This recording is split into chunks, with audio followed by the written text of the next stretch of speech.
My brother told everyone I wasn't welcome at mom's birthday. Then the attorney asked me to stay behind. I posted on Reddit for years before I ever actually wrote anything that mattered. Mostly dumb comments about TV shows and the occasional rant about my upstairs neighbor's dog.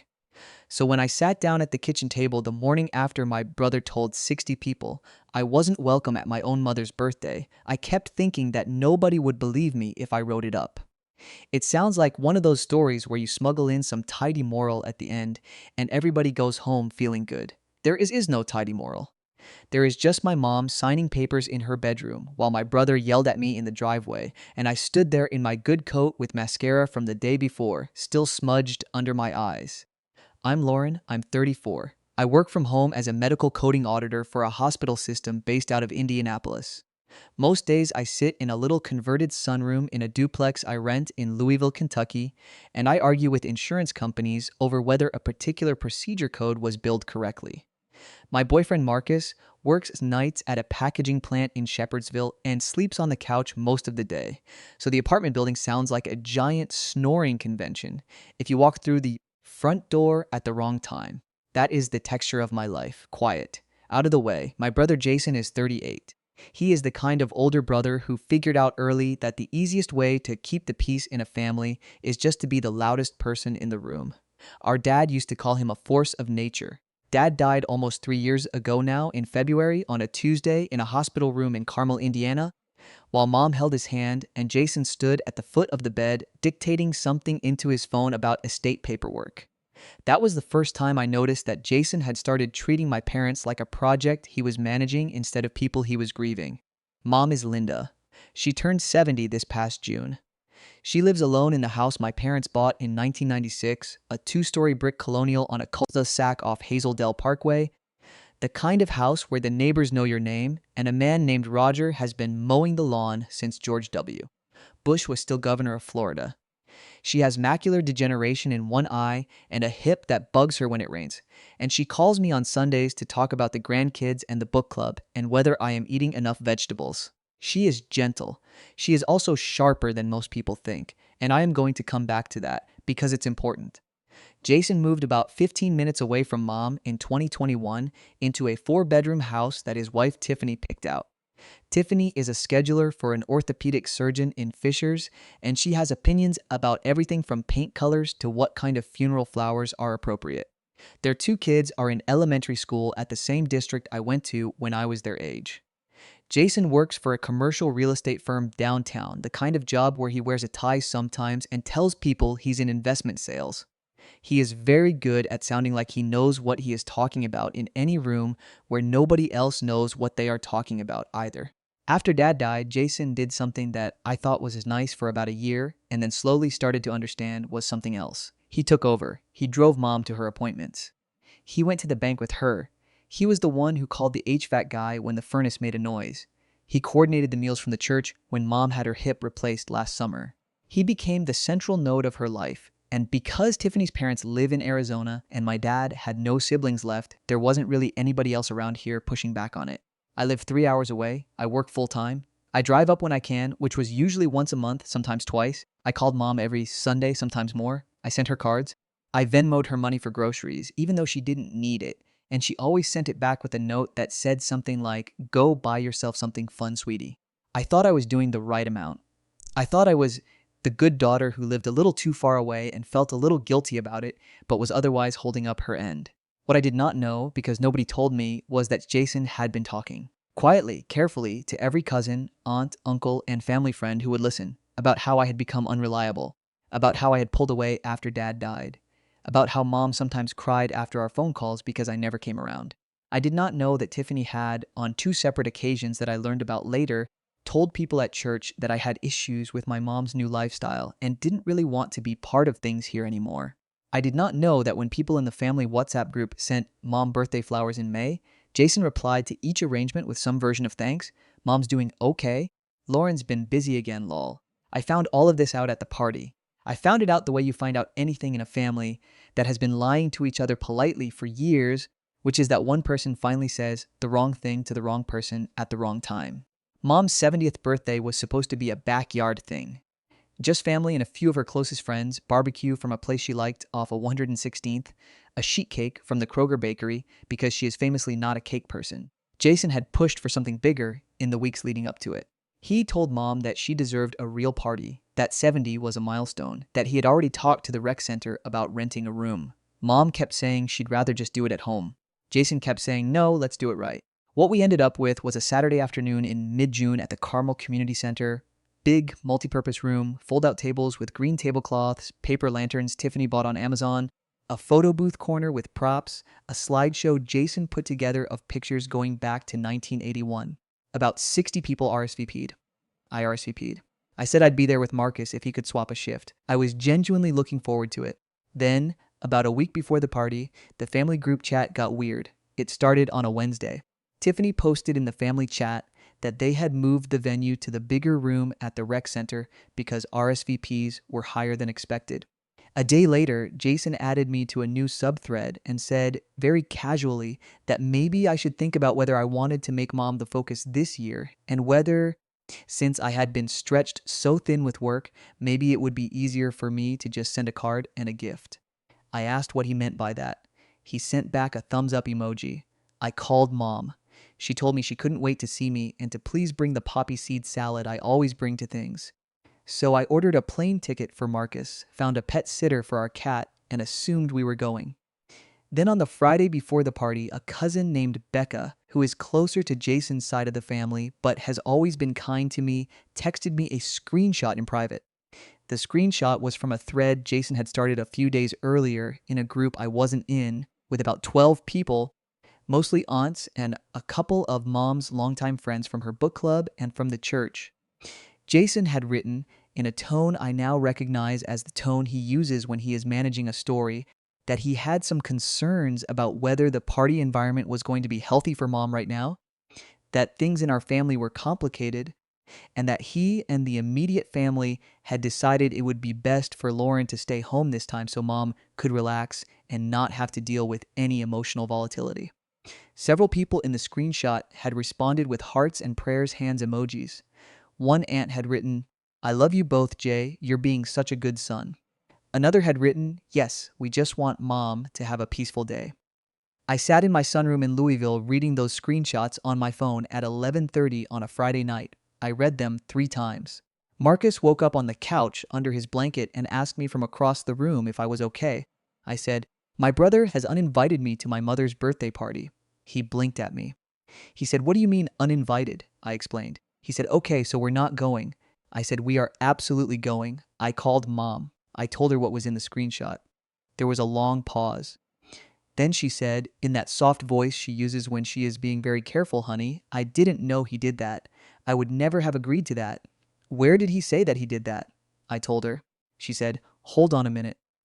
I could hear her put on her reading glasses because the way she talks changes a fraction when she has the glasses on, like the words get a little more formal, and she said, I'm going to make a few phone calls in the morning. You come on Saturday. I want you there. I want Marcus there. You bring that salad. Don't you dare not come. I asked her if she wanted me to call Jason first. She said very clearly, no, baby, I'll handle it. Then she said something I will remember for the rest of my life. She said, and when you get here, I want you to come into the house for a few minutes before you go in the party room. There is going to be a man from our attorney's office there too. His name is Greg. He's going to be in the kitchen. Just a heads up. I asked her what was going on. She said, I'll explain when you get here. Just trust your old mom for once. I said, okay. We drove up Saturday morning. I had the salad in a glass bowl wrapped in a towel on the back seat. Marcus drove because I don't trust myself on long drives when I'm stressed. We stopped at a Bob Evans off the interstate, and I ate 3 pieces of bacon and didn't really taste any of them. I have a recording app on my phone that I sometimes use to take voice notes for work. I pressed record and just left it running in my pocket the rest of the day. I'm glad I did. I'm going to come back to that too. We got to the rec center a little after 1. The parking lot was already busy. There were a couple of those inflatable arches that people rent for milestone birthdays. There was a sign on the inside of the glass doors that Tiffany had printed at FedEx that said, Happy 70th birthday, Linda, with a stock photo of balloons on it. I put my hand on Marcus's arm in the parking lot and said, "Whatever happens in there, do not raise your voice and do not follow me into a private room, and please do not punch my brother." He said he had not planned to punch my brother, but noted, for the record, that he could if prompted. I told him he was not going to be prompted. We went in through the main entrance. The multi-purpose room was on the right. There was a registration table with a Polaroid camera and a guest book Tiffany had picked out. My Aunt Pam was sitting at the table writing her name in big loopy letters. When she saw me walking up, she froze. She looked past me toward the back of the room. I followed her eyes and I saw Jason standing near the cake table, talking to a man I didn't know in a button-down shirt, holding a water bottle. He saw me at almost the same moment I saw him. He handed the water bottle to the other man and walked over. "Lauren," he said very publicly, in the tone he uses at work calls, "we didn't think you were coming." He put his hand out like he was going to hug me and then didn't quite. I said, "Hi, Jay. Mom wanted me here. Where's Mom?" "She's around here somewhere," he said. "I'll go grab her." "Maybe you two should talk first, in the back room. So it's, calm." "Mom said she'd meet me out here," I said. "Where's Mom, Jason?" There are a lot of things that happened in the next 90 seconds. I am going to walk through them slowly because they are the ones that mattered. Tiffany walked over from the photo booth corner holding a Polaroid and got between Jason and me very practically, the way a person body blocks at a basketball game, and said, "Lauren, honey, we're all so glad you made the drive, but I think today might just be easier if you didn't do the whole program thing. We've got the slideshow set up and the toast, and it would just be less stress on Linda if you kept a low profile, sweetie." She said the word sweetie the way you say it to a child who is throwing a tantrum in the cereal aisle. I said, "Tiffany, is Mom aware of this conversation that's happening right now?" Tiffany said, "Of course, honey. We discussed it as a family. Linda agrees it's best if things stay calm." Behind her, one of Mom's friends from book club, a woman named Jean I have known since I was 9 years old, looked at me with something on her face that I have not been able to stop thinking about. She looked at me like she was sorry. Then she turned away. I said, "Okay, I'm going to find Mom myself then." Jason put his hand on my arm. I pulled my arm back. He said, in a louder voice than I would have liked, "Lauren, you're making a scene." And that is when a man I had never seen before stepped out from behind the cake table. The man had a coffee in one hand and a folder under his arm. He looked like he was in his late 50s. He was wearing a light blue button-down shirt, no tie, khaki pants, the kind of loafers my dad used to call doctor shoes even though he wasn't a doctor. He stepped between me and Tiffany with the calm of a guy who had been around enough fundraising events to know how to be useful. He said, "Hi, Lauren. I'm Greg Daniels. I've been working with Linda on some family documents. She asked me to be here today. She's in the back office getting settled. Would you mind walking back with me for just a minute before the program starts?" He said it like he was asking me to grab a soda from the kitchen. Jason, very quickly, said, "Greg, hold on a second." Greg said, "Jason, Linda specifically asked me to bring Lauren back when she arrived. That's what she asked. Will be 2 minutes." Jason's face did a thing. I had seen this face on him before. It is the face he makes when he is being corrected in front of people who he has told a specific story to. It was the face he made when the HVAC guy pointed out the filter was already fine and he didn't actually need to be there. It's the face he makes when his version of a thing is being quietly challenged by the actual thing. He smiled. Tiffany took a step to the side. Greg gestured with the folder toward the back hallway. I said, "Okay." Marcus, who had been standing 2 feet behind me the whole time holding the salad bowl like a waiter at a wedding, looked at me. I mouthed, "Stay here." He nodded. He pointed at me like he was telling a kid not to do anything stupid, and then he walked toward the punch table with the bowl. Greg and I walked down the hall past the restrooms and the vending machines and the little bulletin board with flyers for summer camps and AA meetings. At the very end of the hall, there was an office with a frosted glass window and a sign that said Recreation Director. Greg knocked twice and opened the door. Mom was sitting in the director's chair behind a metal desk. She had on the green dress I had bought her for Christmas. She had put on lipstick for her own party. On the desk, there was a small stack of papers, a pen, and a small leather clutch with a card sticking out of it that said, Estate of L.M. Haynes. There was a single red carnation in a coffee mug next to the pen. She had clearly been sitting there for a little while. She had clearly been sitting there waiting for me. "Sweetie," she said, and stood up and held her arms out. I walked over. I hugged her. She smelled like Estee Lauder and the wool dryer sheets she has used since 1998. She held me for a long time, longer than we usually do. She said, "I'm so glad you came. I'm so sorry about all this." I told her it wasn't her fault. She told me that I was right. It wasn't her fault, but it was also her responsibility, and she had been working on it. Greg closed the door behind us. He set his coffee on the desk. He pulled a chair up for me. He sat down across from Mom and opened the folder. He did not introduce himself again. He did not small talk, he said, in a voice that was less formal than I had expected, but more serious. "Linda, do you want to walk her through this yourself, or do you want me to?" Mom said, "I'll start. Greg will fill in." Mom took a breath. She said, "Lauren, about 4 months ago, in February, your brother came to me and told me that he thought it was time for me to start thinking about a power of attorney for finances. He said it was a normal thing people did in their 70s. He said Dad would have wanted us to think about it. He brought a man from his office to meet with me. He had printed a draft of the document. He wanted me to name him as my primary agent. He wanted to name Tiffany as the alternate. He said it would just simplify things if I ever had a medical issue or if I needed help managing the house." She said this in a voice like she was reading a recipe off a box. I knew the voice. It was the voice she uses when she doesn't want her own feelings to get in the way of being accurate. I said, "Mom, why didn't you tell me?" She said, "Because at first I thought he was right. I was tired. My hip was bothering me. I missed your father every day. I thought Jason was just being a good son. And then, somewhere in March, I realized that when Jason talked about helping me, he meant doing it himself and not telling you. And when he talked about helping me with the house, he meant taking over the house. And when he talked about estate planning, he meant putting his name on the deed in a way he could argue later.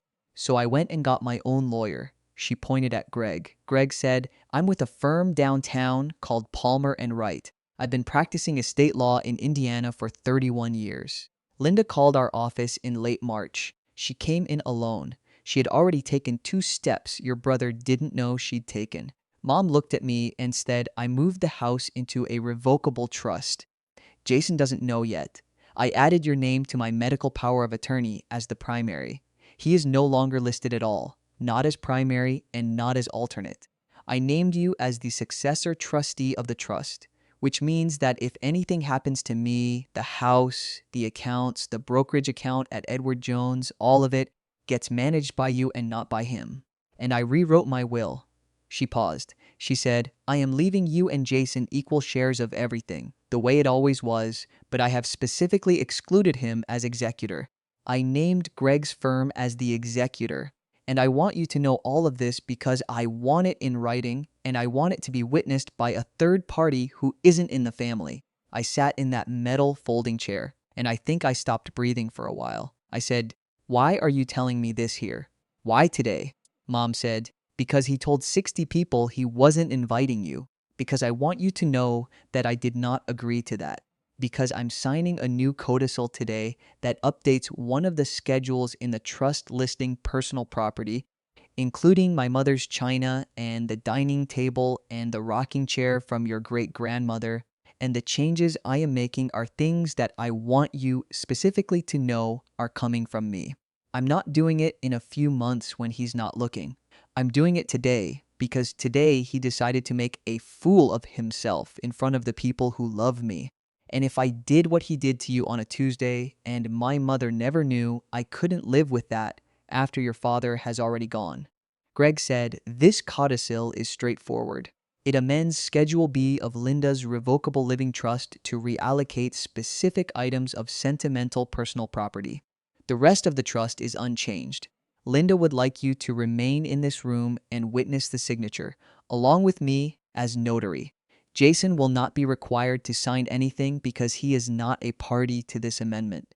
He slid a piece of paper across the desk to me. It had Mom's name and the date and the heading of the trust. The changes were typed clearly, with no ambiguity. Grand's china to Lauren. The rocking chair to Lauren. The dining table, which Jason had been telling Tiffany was going to their house for months, to Lauren. The piano, which used to be mine and which Jason had moved into his house in 2022 to store it where it wouldn't get damaged, to be transferred back into my possession. The mahogany desk from Dad's office to Lauren. The photo albums, of course, to Lauren. I read the page. I'd like to say I was steady, but I was not. My hands were shaking. I said to Greg, "Is this legal? Like, are you sure this is going to hold up if he tries to fight it later?" Greg said, "Linda has capacity. There is no duress. I am the notary. I am a disinterested witness in the legal sense, not personally disinterested, but professionally. The document was prepared by me based on Linda's instructions after she was very clear about what she wanted. If anything were ever contested, this would hold up. That is what I am here today to certify." Mom said, "Honey, do you want me to sign it now, or do you want me to wait until another day with your own lawyer? I want you to feel good about this. I am not in a rush, despite what is happening in that multipurpose room right now." I thought about it for what felt like a long time. I said, "Mom, sign it. Because if you don't sign it now, I don't know when Jason will let us be alone in a room ever again." She laughed, and it was a real laugh, and it sounded like Dad, and Greg tilted his chair forward and moved the pen within her reach. She picked it up. She didn't rush. She signed her full name, Linda Marie Haynes, the way she always signs things. I watched her hand, and I thought about every grocery list she ever wrote and every permission slip she ever signed for field trips. She signed the codicil, and she signed the notary log, and then she signed a short affidavit that Greg had drafted saying that no one had pressured her, that she had not been coerced, and that the amendment was of her own free will. I watched. Greg notarized and dated every line. He then handed me a photocopy of all 3 documents in a clear plastic sleeve and said, "Take these home, make 3 copies. Keep one at your house, one in a safe deposit box, one with your own attorney if you want to retain one. And then call my office Monday morning, and I will answer any question that occurs to you between now and then." I thanked him. He said, "Don't thank me. Thank your mother. She's the one who did this. I just made sure it stuck." I stood up. I picked up the plastic sleeve. Mom stood up and pressed both of her hands around my face. She said, "Go out there and bring Marcus to me, and we will go into that room, and I will hug every one of those people. We will eat the cake. You will give your toast. We will be a family in front of the people that matter, and whatever your brother does next, we will deal with it next week." Marcus was waiting by the punch bowl, talking to my cousin Becca and her husband Steve. He saw us coming down the hallway with Greg behind us and made some kind of face that suggested he was not prepared for the fact that the attorney was now going to be in the room. He set his punch down and straightened his blazer and said, "Mrs. Linda, you look beautiful." Mom said, "Thank you, honey. Come here." And she hugged him like he was one of her own kids, which he's practically been for the 5 years we've been together. Then Mom held my hand on one side, Marcus's hand on the other, and walked into her own birthday party like she was walking into a courtroom. The moment we came through the doorway, half the room saw her and started the slow, slightly awkward applause that happens at milestone parties. People stood up. Several of Mom's friends were crying already. Jean reached out and touched Mom's arm with the back of her wrist and just said, "Linda, you look wonderful." My Uncle Robbie came over and kissed Mom on the forehead. My cousin Becca hugged me hard and whispered in my ear, "He didn't think you were coming. I'm so glad you came." I whispered back, "Mom invited me." Becca nodded and said, "Good." Jason was standing near the AV table flipping through the slideshow. He looked up when Mom came in. He saw me next to her. He saw Greg behind me. He said, "Mom, hey, glad you made it back." We were just about to start the slideshow. He did not acknowledge Greg. Greg didn't acknowledge Jason. Greg just took a chair at a side table, set his folder down, and sipped his coffee. Tiffany came over and tried to take Mom's other arm. Mom shook her head very gently. Tiffany's hand hovered for a second and then went back to her side. Tiffany said, "Linda, do you want to come sit in the chair of honor for the slideshow?"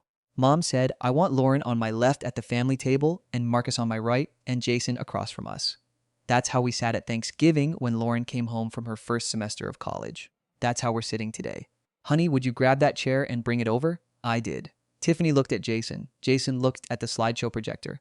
Mom sat down. The room rearranged itself around her without anyone exactly saying what was happening. The slideshow played. It had pictures from our childhood, pictures from our parents' wedding, pictures from my college graduation that I had not even known Mom had a copy of, a picture of Mom and Dad dancing at their 40th anniversary at the Knights of Columbus Hall in Indianapolis with the little string lights on the wall behind them. Jason had done a good job with the slideshow, I'll give him that. He had good taste in pictures. The audio was a Hank Williams song Dad liked. Then Jason got up to do the toast. He had his little piece of paper. He talked about Mom's strength. He talked about Mom and Dad's marriage. He talked about being the oldest and how he had tried to model himself after Dad. There were a couple of people crying. He made a joke about Mom's meatloaf that landed well.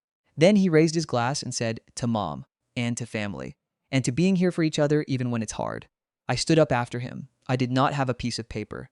I said what I had been thinking about in the car, which was, "Mom, when I was small, you used to read to me on the porch on summer nights even when you were tired. You used to let me help you make the salad on Sundays, and you never once told me my cuts were wrong. When Dad got sick, you were the one who sat with him through every infusion. You are not a project to be managed, you are a person to be loved, and I love you, and Marcus loves you. And I'm going to keep being here for you, however that looks, however far the drive is, for as long as I have a car and a phone. Happy 70th, Mom." There was a beat where people didn't know if they were supposed to clap. Then Aunt Pam started clapping from the sign-in table and the rest of the room followed. Marcus squeezed my shoulder. Mom was looking at her hands. Then Mom tapped the side of her water glass the way you do when you want to make a small toast of your own. She stood up. She unfolded a small piece of paper from her clutch. She had written something on it. She said, "Before we cut the cake, I want to say something. I've been thinking about it all week, and I want to get it out in front of everyone I love while I can still say it to your faces." She read. She said, "When Robert died, I lost a part of myself I will not get back. I have 2 children. I have been trying very hard to let them both help me heal. Jason has helped me a great deal in many practical ways, and I will always be grateful for that. Lauren has helped me in quieter ways, by calling, by being honest when I needed honesty, by not pretending. I am 70 years old. I am not confused. I know what I want. I want to stay in my house. I want my daughter Lauren to be the first person the hospital calls if something happens. I want my attorney, Greg Daniels, to be the person who handles my legal matters. And I want both my children in my life, both of them, for as long as I have a life. So, raise your glasses. To family. The whole family." She raised her glass. The whole room raised glasses. Jason raised his glass, but his face had gone the kind of pale that goes with realizing a thing in public. He didn't clap. He didn't look at me. He looked at Mom. Mom looked back at him over the rim of her glass with the saddest, steadiest face I have ever seen her make. Mom cut the cake. She ate one small piece with a fork. People got in line. The photo booth went off. Aunt Pam finally put on the gold birthday queen sash Tiffany had bought. Jean cried again and hugged Mom a second time. Somewhere in the middle of all of it, Greg slipped out the side door and texted me, all signed and witnessed. "Sleeve in your bag. Email when home." I texted back, "Thank you." He texted back, "Have a good evening with your mom." Then, around 4:30, the family that wasn't going on to dinner at the charity wine bar Tiffany had booked started trickling out. I was helping Mom's friend Marva carry a stack of the green tablecloths to the bin when I saw Jason walking toward me from across the room. His tie was off. His sleeves were rolled. He had that look that meant he was about to perform an emotion.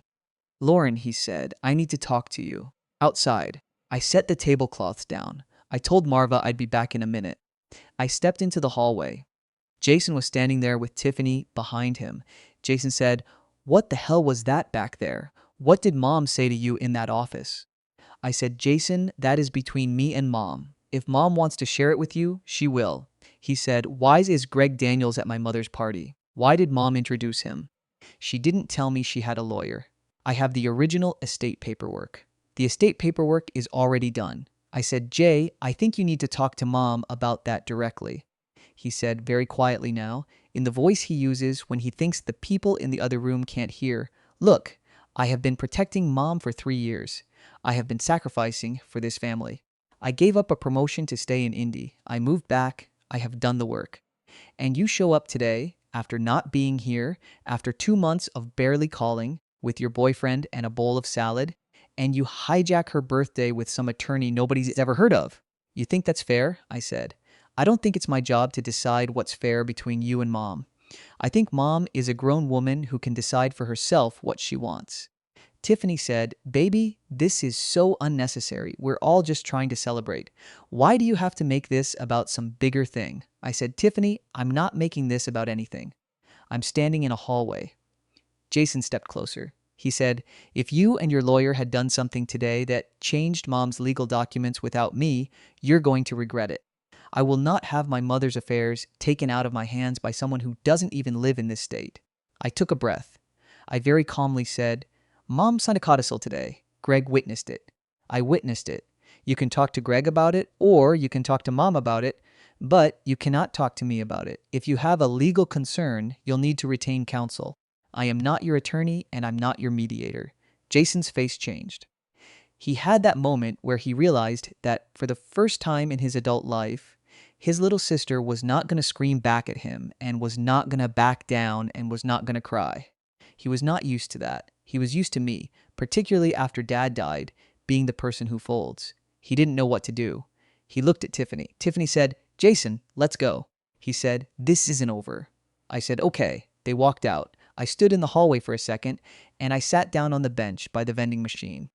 Marcus appeared from nowhere with a bottle of water and a paper plate with a piece of cake on it. He sat down next to me. He said, "Do you want to tell me what just happened? Or do you want to eat this cake first? Or do you want to do both at the same time?" I said, "Both at the same time." He handed me a plastic fork. We sat there while the building slowly emptied. I could hear the custodian running the floor buffer in the multipurpose room. The paper lanterns were starting to sag a little. Mom came out of the room holding the carnation from the coffee mug in one hand and Marva's arm in the other. She walked over to us. She sat on the bench on my other side. She didn't say anything for a long time. Then she said, "Thank you, baby. Thank you for coming." I said, "Thank you for inviting me." She laughed and she held my hand and she didn't let go for a long time. We drove home that night. Marcus drove because I still couldn't.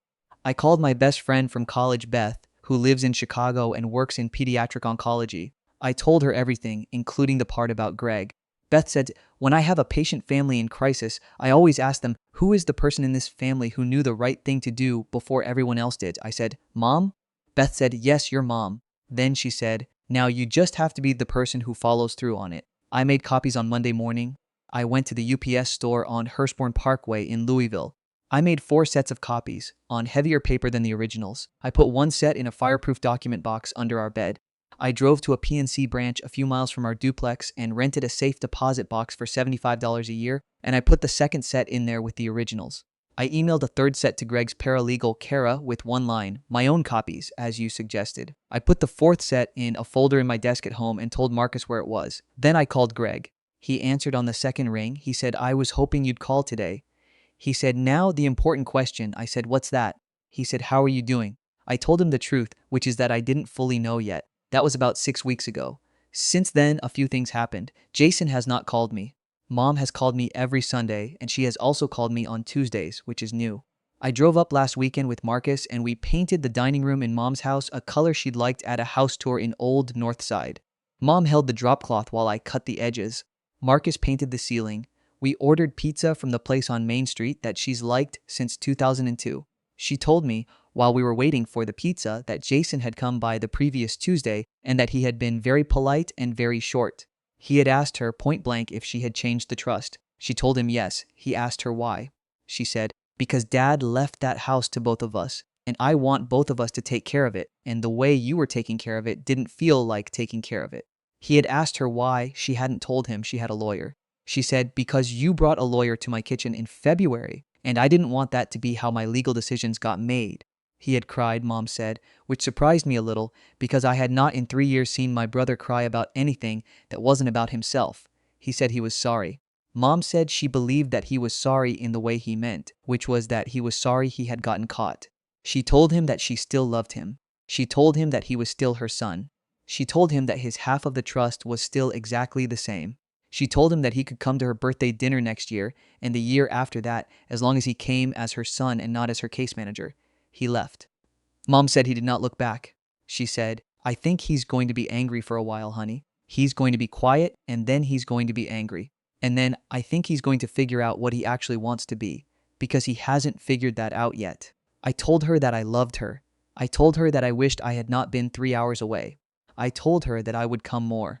She said that she didn't want me to come more if it was going to break me, and that if I came at all, I should come because I wanted to, not because I was making up for the brother I never had. That was a hard sentence to sit with. Yesterday, I got an email from Greg with a subject line that said update on Linda. It was 3 sentences. He said, Linda came in for her annual trust review on Monday. She is in good spirits. She has asked me to forward you a copy of her updated contact card for her medical providers. Please make sure the card is current on your refrigerator. That was it. The third sentence was the most important one, and it was 5 words. I sat at the kitchen table and I cried for about 20 minutes, and then I got up and I moved the document box from under the bed to the top shelf of the closet because I didn't need to look at it every day anymore. Marcus came in from the parking lot with the groceries. He set them down. He looked at me. He said, Are we cooking or are we ordering? I said, We're cooking. He said, Cool. Tell me what to chop. I told him to chop an onion. He said, Done. What else? I said, Celery. He said, Done. You okay? I said, Yeah, I'm okay. I said, Mom's card is on the fridge. And that is the story. There is no update coming. There is no moral. There is just my brother doing the thing he always does. And my mother doing the thing I always forget she can do. And me standing in a hallway with a fork in one hand and a phone in the other, trying not to drop either. Story 2. My husband said I had no place at his retirement party, so I handed his boss an envelope I spent 3 weeks sewing the dress. Midnight blue, with tiny silver beads around the collar that caught the light like scattered stars. I wanted to look beautiful for him. For us.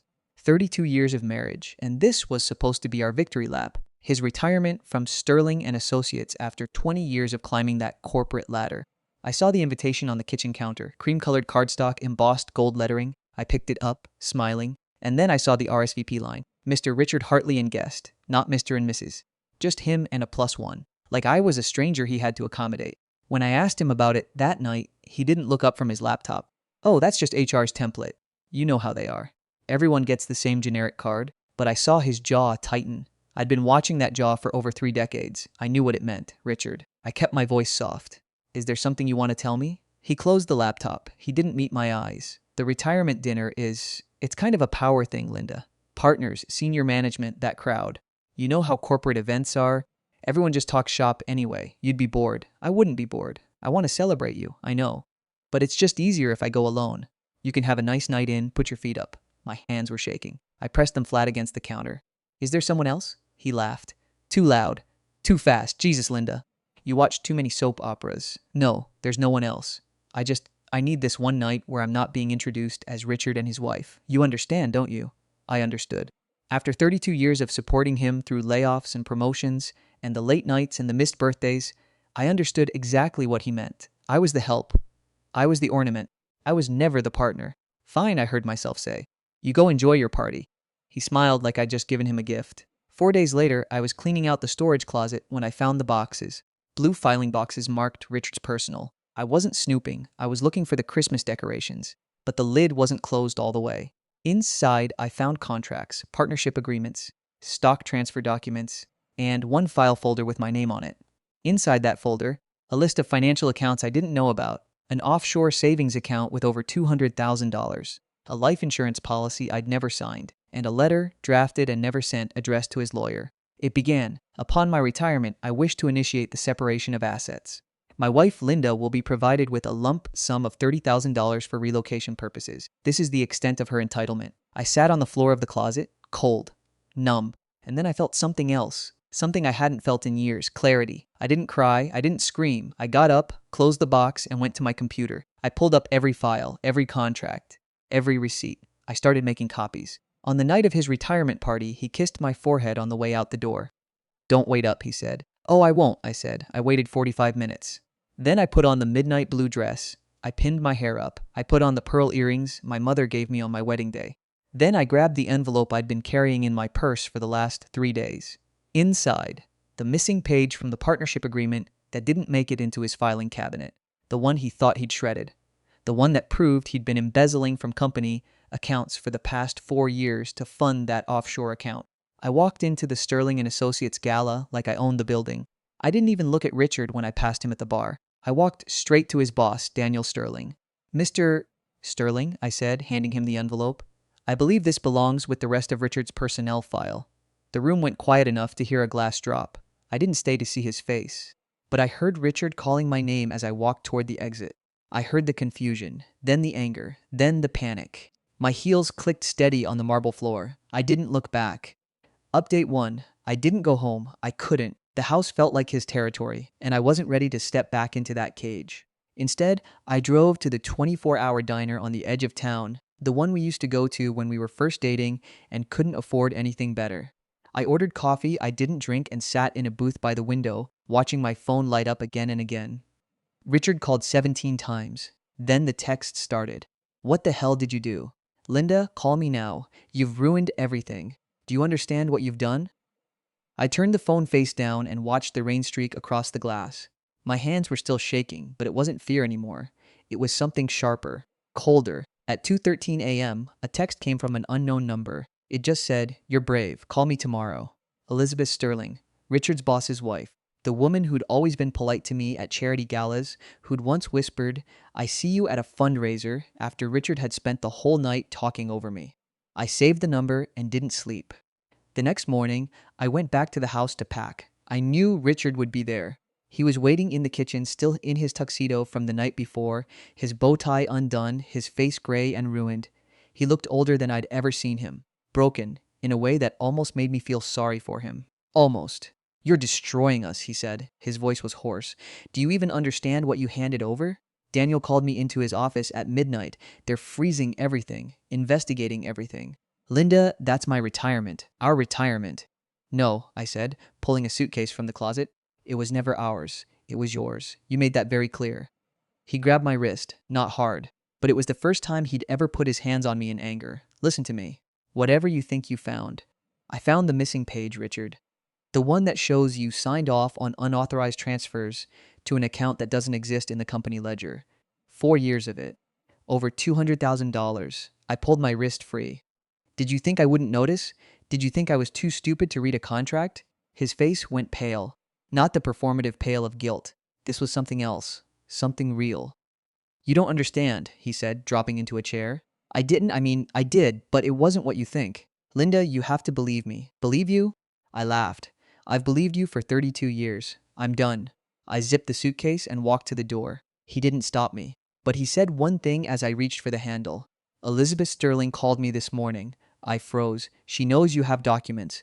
She offered to help us. She said she has information about Daniel that could balance things out." He swallowed. "She said you've been in contact with her." I turned around slowly. "I just got a text from her." "Nothing more. Then why does she know your name? Why does she know what you took?" I stared at him. And in that moment, I realized something that made my blood run cold. Richard wasn't the only one keeping secrets in this marriage. Elizabeth Sterling had been watching me for years. She'd been waiting for someone to break the system open. She wasn't offering to help me. She was offering to use me. And the real twist I hadn't seen coming. The missing page I'd handed over wasn't the original. It was a copy. I'd kept the original in my purse, hidden beneath the false bottom I'd sewn into my dress. Richard didn't know that. Elizabeth didn't know that. And I was starting to understand that this game had more players than I'd ever imagined. I walked out into the morning sun and dialed Elizabeth's number. Update 2. Elizabeth Sterling met me at a small cafe across town, far from the corporate circles where her husband and mine used to orbit. She looked nothing like the polished trophy wife I'd seen at galas. No diamonds, no designer suit. Just jeans, a tired face, and eyes that had seen too much. "You kept the original," she said, not a question. I didn't confirm or deny. I just sat down and ordered tea I knew I wouldn't drink. She leaned forward. "Let me tell you about Daniel. He's been skimming from the pension fund for 7 years. Richard didn't know. He was just a middleman. Daniel fed him the accounts, told him they were legitimate side investments. Richard believed it because he wanted to believe it. He was greedy, but he wasn't the architect." I felt air leave my lungs. "You're saying my husband is a pawn. I'm saying he's a useful idiot. And I'm saying the real money, almost $2 million, is still sitting in an account Daniel thinks only he controls." She slid a USB drive across the table. "But I have the passcodes. And I have the transaction history. What I don't have is a reason to use them." She was offering me a weapon, a nuclear one.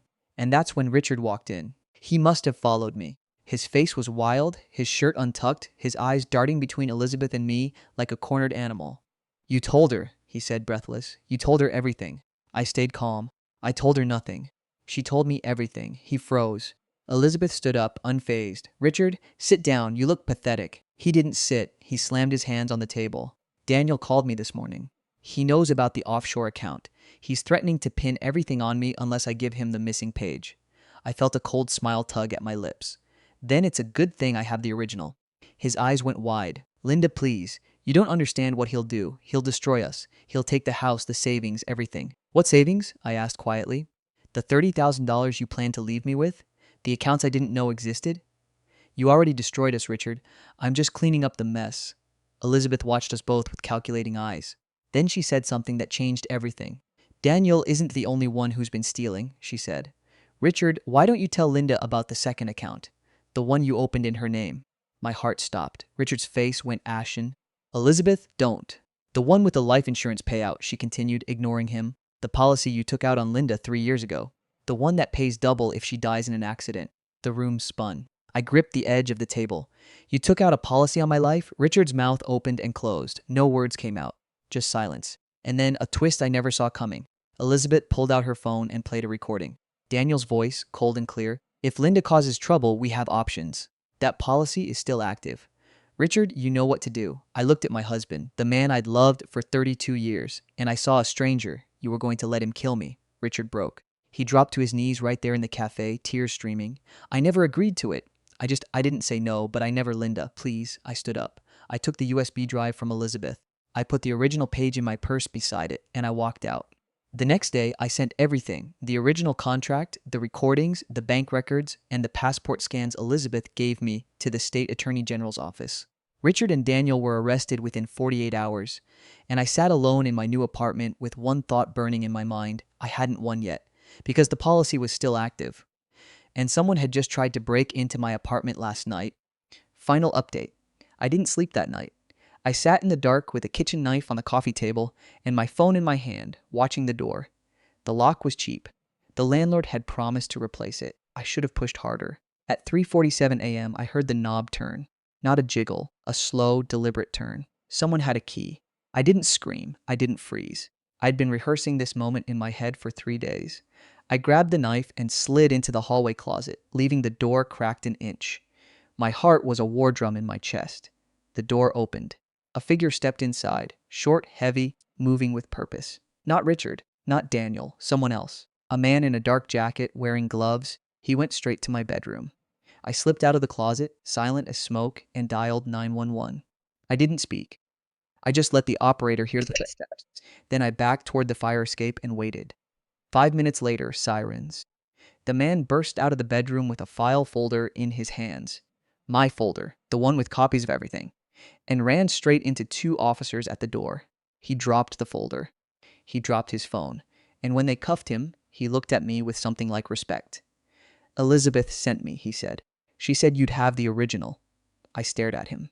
She wanted the original for herself. She wanted to destroy it. Her name's all over the passcodes. If that evidence goes public, she goes down too. He laughed, hollow and tired. She was never your ally. She was just using you to get leverage over Daniel. I picked up his dropped phone. It was still unlocked. And there, in the messages, was a thread between Elizabeth and my husband's lawyer, dated 3 weeks before the retirement party. Get Linda to sign the separation agreement before Richard retires. Make her think it's routine. Once the policy is activated, we split the payout 60-40. I felt sick, cold, but also liberated because I finally understood. I had never been a victim. I had been a target. And targets who survive get to become hunters. I handed the phone to the police. I gave them everything, the USB, the original page, the recordings, and now the text evidence that tied Elizabeth to the conspiracy. She was arrested the next morning at her country club, still wearing her tennis whites. The trial was swift.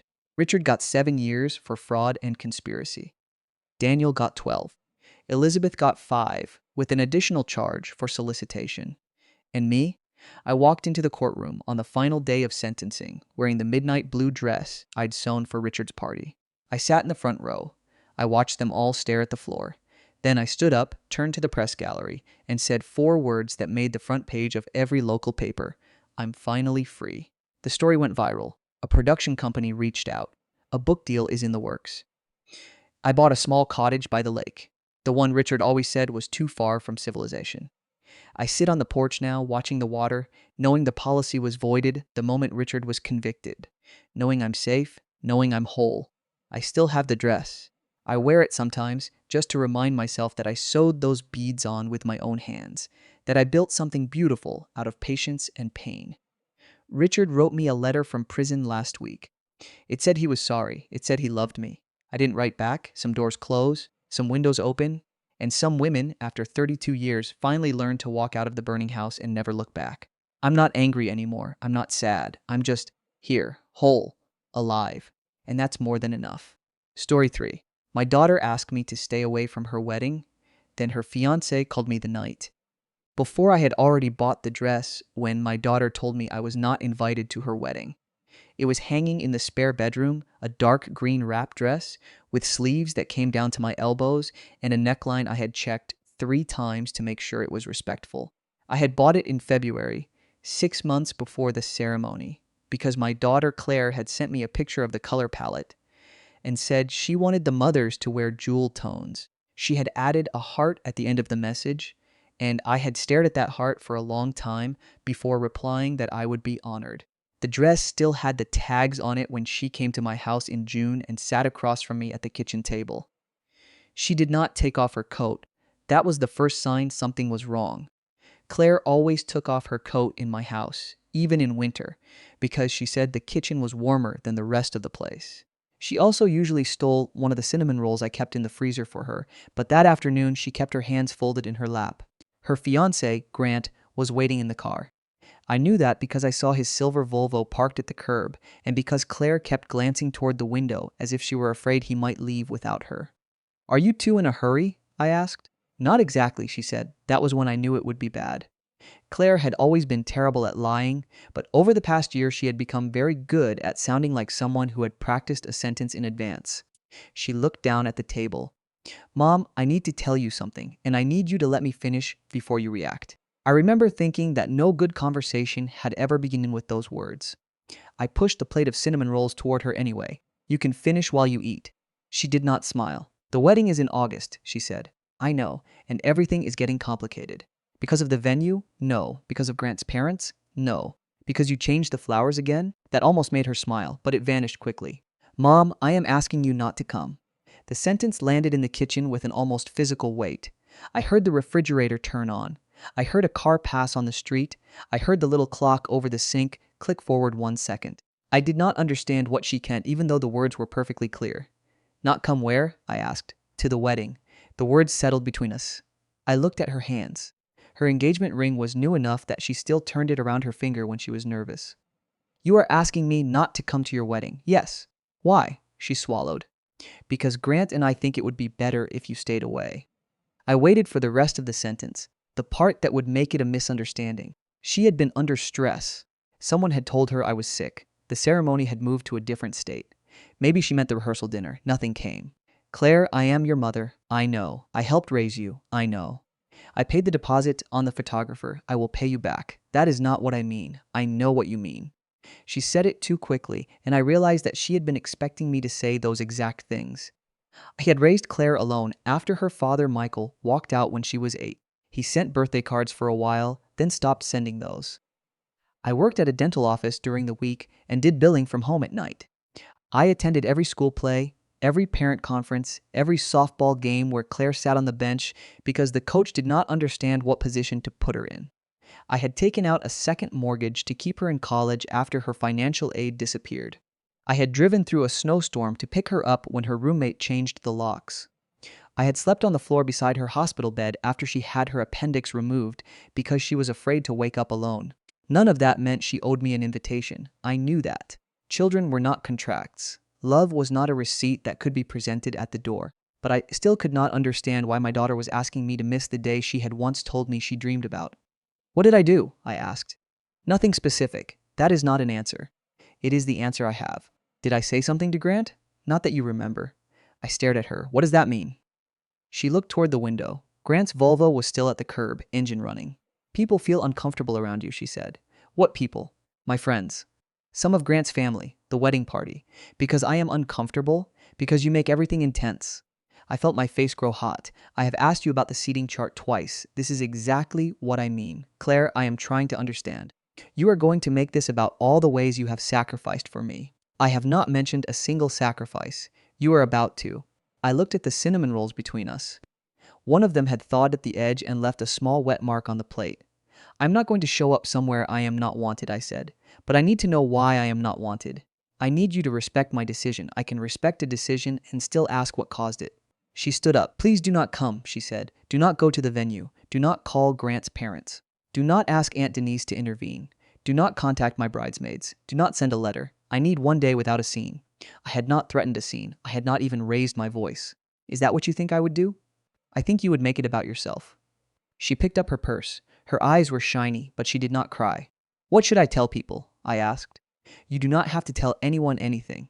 Your aunt will ask why I am not there. Tell her you were not feeling well. That was the moment something in me went quiet. Not because of the lie, although the lie hurt. It was because she had already decided that my absence would be easier to explain than my presence. I walked her to the door. She hugged me because we had always hugged goodbye, but her arms barely touched my shoulders. When she opened the door, I said, Claire. She paused. If you change your mind, you can call me. She nodded without looking back. Then she walked to the car and Grant drove away. I stood in the doorway until the Volvo disappeared at the end of the street. I remember thinking that I should be angry, but mostly I felt embarrassed. I had spent months telling people how excited I was. I had shown my coworkers the fabric swatch. I had told my sister Denise that I was going to dance even though my knee hurt. I had put the wedding date in my phone, on my calendar, and on the whiteboard beside the refrigerator. I took the dress out of the spare bedroom and put it in the back of my closet. For the next 2 months, Claire barely spoke to me. Her messages became brief and practical. She sent me a link to the photographer's cancellation policy. She asked me to remove a photograph of her from my Facebook page because her future mother-in-law had seen it. She told me that the check I had written for the flowers had been returned. Once I asked if she was doing okay. She replied, I am trying to have a peaceful wedding. I typed 3 different answers and deleted all of them. I finally sent, I hope you get that. She responded with a thumbs up. My sister Denise was the only person I told the truth to. She came over with a bag of groceries and found me sitting at the kitchen table, staring at the wedding invitation that had arrived months earlier. Denise is younger than me by 4 years, but she has always acted like my older sister. She is blunt when I want comfort and gentle when I expect bluntness. She read the invitation twice, then placed it face down. What exactly did Claire say? She asked. I repeated the conversation. Denise frowned. Did she say Grant told her to do this? She said she and Grant thought it would be better. That is not what I asked. I do not know. Have you had a problem with him? I have had questions about him. Questions are not problems. Sometimes they become problems when nobody answers them. Denise opened the refrigerator and started putting groceries away. What questions? I did not want to sound like a mother who hated her daughter's fiancé for no reason. I had tried very hard not to be that person. Grant was 34, successful, polite in public, and very careful about the way he spoke. He worked in commercial real estate and wore expensive watches that he never mentioned. He was the kind of man who remembered waiters' names when other people were watching and forgot them when they were not. The first time I met him, he arrived 40 minutes late to dinner and blamed Claire for giving him the wrong address. Claire immediately apologized, even though I had sent him the address myself. The second time, he asked me whether my house was paid off. He said he was only making conversation. The third time, he told me that Claire had a habit of spiraling whenever she felt criticized. He said it while she was sitting next to him. After that, I stopped asking questions in front of him. Denise closed the refrigerator. You think he is controlling her. I think she is different around him. People are different when they are getting married. She used to tell me everything. She is 31. I know how old she is. Then let her be an adult. I am trying. No, you are trying to find the hidden reason that will prove you are right. I wanted to argue, but I could not. There was always a hidden reason in my family. Michael had not left because he was selfish. He had been depressed. Claire had not stopped visiting because she was angry. She had been busy. Denise had not stopped bringing up her own marriage because she was insensitive. She was worried about me. We had spent years turning abandonment into something easier to swallow. The wedding was held at a restored barn outside Charlottesville, Virginia, even though Claire and Grant lived in Maryland. I knew because the invitation said so. I knew because I had looked at the venue's website after Claire first told me about it. I knew because Denise called me the morning of the wedding and asked whether I was sure I did not want to come with her.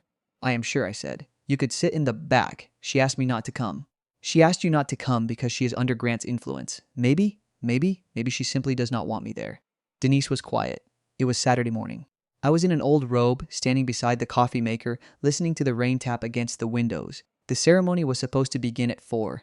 I had not slept much the night before, but I had not cried either. The sadness had become too ordinary to produce tears. I will go if you want me to, Denise said. No, I can stay outside. No. I can make sure you are not alone. I am not alone. You are standing in your kitchen talking to a coffee maker. It has been a very supportive coffee maker, she sighed. I love you. I love you too. Do not answer the door if Claire comes. She is not coming, you do not know that. I do. The phone rang at 10:47 that night. I almost did not answer it. The number was not saved, and I had been in bed reading a mystery novel with the volume on low. I assumed it was a wrong number, but something made me pick up. Hello? There was breathing on the other end. Is this Helen Parker? Yes. This is Grant. I sat up. For a second, neither of us said anything. Grant, yes. I am sorry to call this late. Is Claire okay? She is safe. That answer frightened me more than if he had said she was crying. What happened? I need to ask you something, and I need you to be completely honest with me. I have been honest with you. About the money. I put my feet on the floor. What money? The money Claire said you took from her. I did not understand the sentence. I have never taken money from Claire. She said you borrowed $12,000 from her and refused to repay it. Grant, I have never borrowed $12,000 from Claire. She has bank records. Then look at them. I am looking at them. Where is Claire? She is at the rehearsal dinner venue. The rehearsal dinner was last night. I know. Why are you calling me now? He exhaled. Because I found something in our account. The words made no sense. What account? The joint account Claire and I opened for the wedding. I have never had access to that account. Someone transferred $12,000 into an account under your name. I felt cold all over. What? I need the truth, Helen.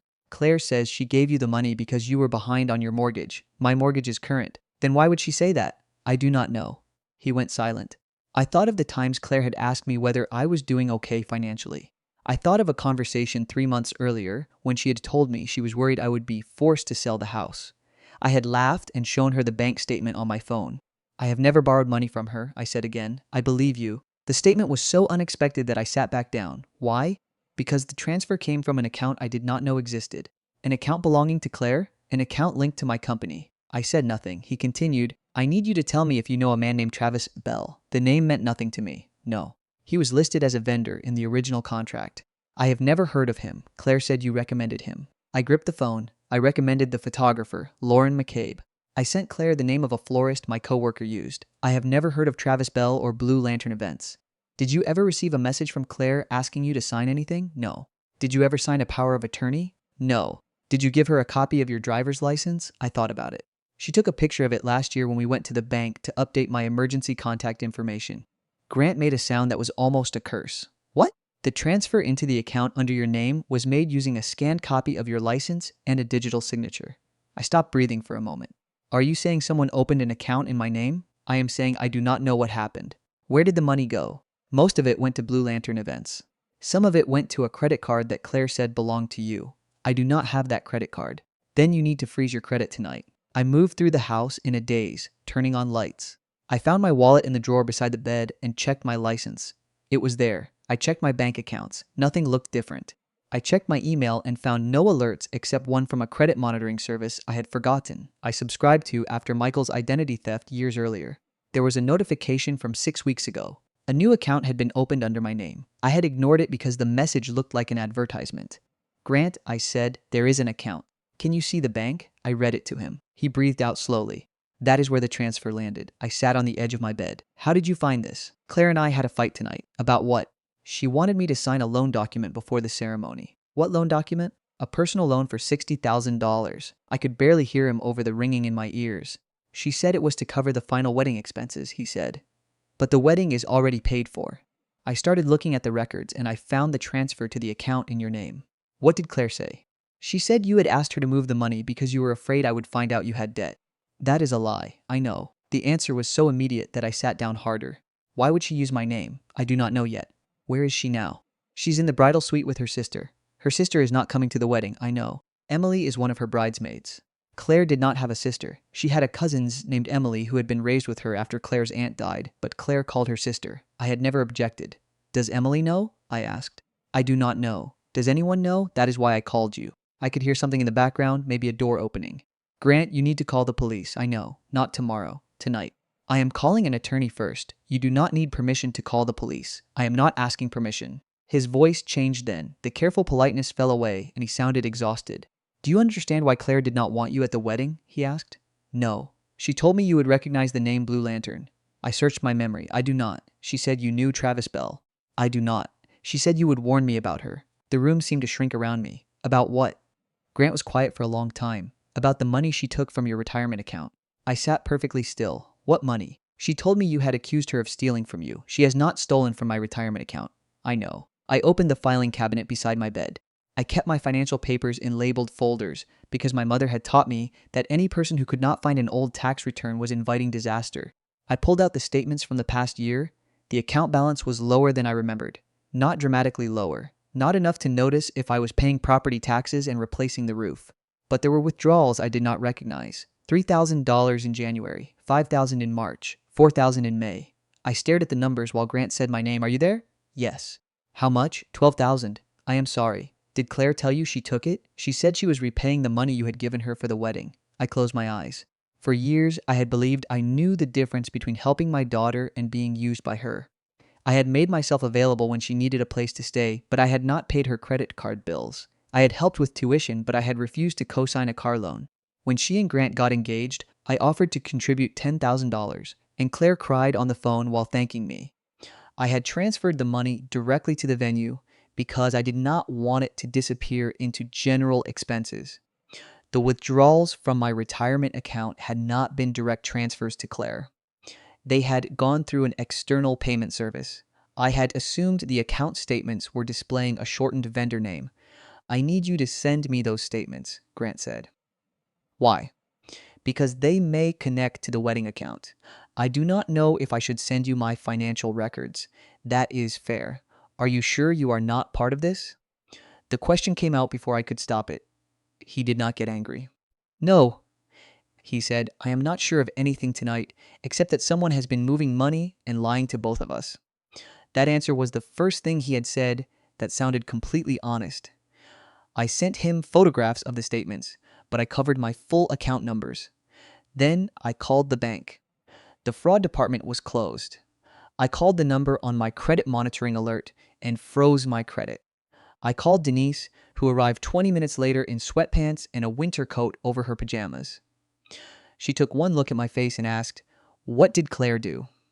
I handed her the phone. Denise read the messages from Grant. By the time she finished, her face had gone pale. "You are not going to the wedding," she said. "I know." "Good. I am going to the police station now?" "Yes." "Then I am driving." At the station, an officer named Marcus Hill took our report. He was patient, which I appreciated, but he kept asking questions that made me feel as if I were describing a story I had heard from someone else. When did I notice the withdrawals? Who had access to my identification? Had I ever given Claire permission to use my name? Had I signed any documents? Did I know Grant Lawson? Did I have proof that the account was connected to the wedding? I answered everything I could. Denise sat beside me and wrote down the report number. Officer Hill told me that because the transfers involved multiple accounts and possibly another state, the investigation might take time. He said I should contact the bank's fraud department in the morning and speak to an attorney before making accusations directly to Claire. "Do not confront her alone," he said. "I am not planning to." He looked at me for a second. People do things when they feel cornered. I knew he meant Claire. I also knew he meant me. We left the station at 1:36 in the morning. The rain had stopped, but the roads were shining under the streetlights. Grant called again while Denise was driving. "I spoke with an attorney," he said. "About the wedding, about the money." "What did he say?" "That we should cancel the ceremony." I closed my eyes. "Are you going to?" "I do not know." "Grant, I am not telling you whether to marry Claire. I know. I am telling you that if someone used my identity, you need to protect yourself. I know." "Was the loan document in your name?" There was silence. "Grant?" "Yes." My stomach dropped. "What did it say?"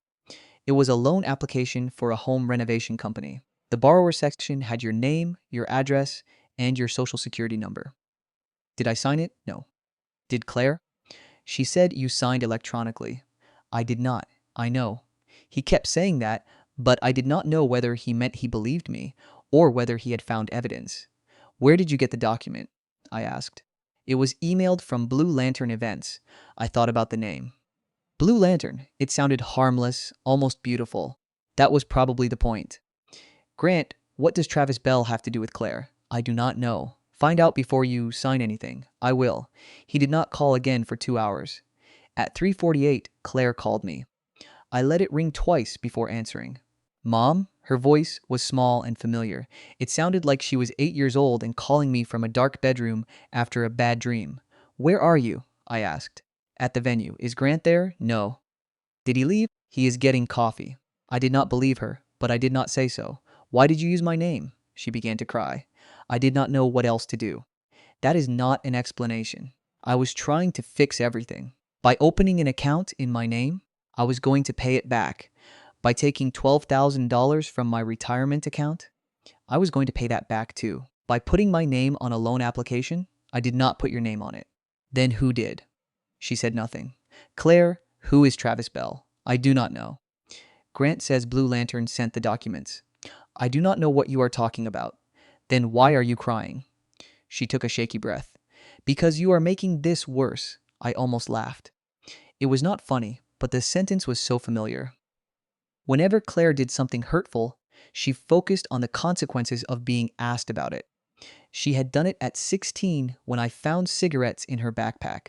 She had done it in college when she missed 2 months of rent. She had done it when she got engaged and told me that asking Grant about his past relationships was disrespectful. What did I do to make this worse? I asked. You told Grant things about me. I did not speak to Grant until tonight. You have been poisoning him against me for years. I met him 2 years ago. You never gave us a chance. I gave you $10,000. There it is. What? You always bring up money. I am bringing it up because we are talking about money, she sobbed.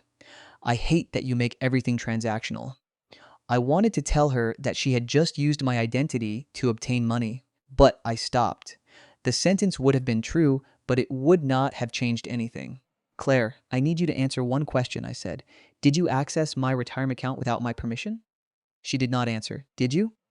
I had your password. That is not what I asked. You gave it to me. I gave it to you so you could help me set up automatic deposits. You said I could use the account. I did not. You said I was your daughter and that you trusted me. I trusted you to help me, not to take money. She began to cry harder. Mom, I was trapped. By what? By Grant. The words hung between us. What did Grant do? He was going to leave me. Because of the wedding debt? Because he said I was irresponsible. He found out about the credit cards. What credit cards? I had balances. How much? I do not know. You do know. Almost 30,000. I sat in the passenger seat while Denise drove us home. The sky outside had begun to lighten, but the sun was still below the horizon. Why did you need my identity? I asked. I needed time. You needed time to do what? To make him believe I could handle things. You stole from me to impress your fiancé. I was not stealing. You used my account without permission. I was going to pay it back. That is still stealing. She became quiet. Did you tell Grant I asked you for the money? Yes. Did you tell him I had debts? Yes. Did you tell him I knew Travis? She did not answer. Claire. I had to make him think it was your fault. The sentence hurt in a way the wedding exclusion had not. A wedding could be canceled, a dress could be returned, a mother could be left out of photographs. But hearing my daughter say that she had deliberately made me look like a criminal to protect herself was a different kind of loss. What did you tell him? That you offered to help with the wedding, then changed your mind. I gave you money, I know. That I paid the venue directly, I know. That I did not ask for it back, I know. Then why did you say I took money from you? Because I needed him to believe the account was yours. I looked at Denise. She had one hand tight around the steering wheel and the other pressed against her mouth. Who is Travis Bell? I asked again. I met him online. For what? He helped people fix their credit. By committing identity theft. He said it was temporary. Did he open the account? Yes. Did he take the money from my retirement account? He told me how to do it. Did he create the loan document? I do not know. Did you give him my license? Yes. Did you give him my social security number? She whispered. Yes. I ended the call. Denise pulled into my driveway but did not turn off the engine. You have to go inside, she said. I know. You have to breathe. I am breathing. You are sitting like a person who has been told the house is on fire. It feels like the house is on fire.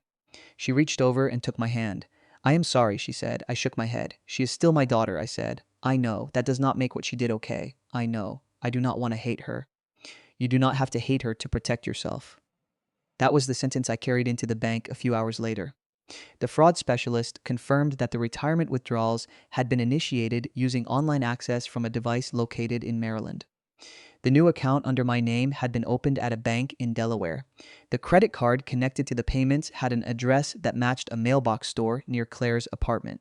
The bank froze everything and advised me to close the online profile completely.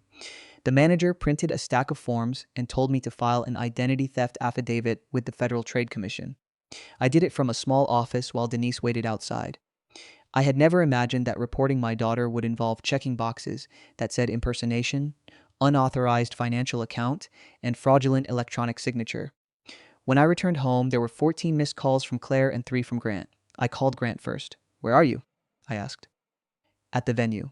"Is Claire there?" "She is in the bridal suite." "Does she know you know?" "She knows I spoke with you." "Did she tell you about Travis?" "She told me enough." "What are you going to do?" He was quiet. "I canceled the ceremony," he said. I closed my eyes. "Did you tell the guests?" "Not yet." "Grant, I am sorry. You did not do this." "I am still sorry. I am not." I knew what he meant. He was not sorry that the ceremony was canceled. He was sorry that he had nearly married someone he did not know. "What about Claire?" "She says she loves me." "Do you believe her?" "I believe she thinks she loves me." He sounded older than he had the night before. "I need to ask you something," he said. "All right. Did you tell Claire not to marry me?" "No." "Did you tell her I was dangerous?" "No." "Did you tell anyone I was controlling?" "I said I thought she was different around you." "She told me you had been warning everyone that I was abusive." "I did not, I know."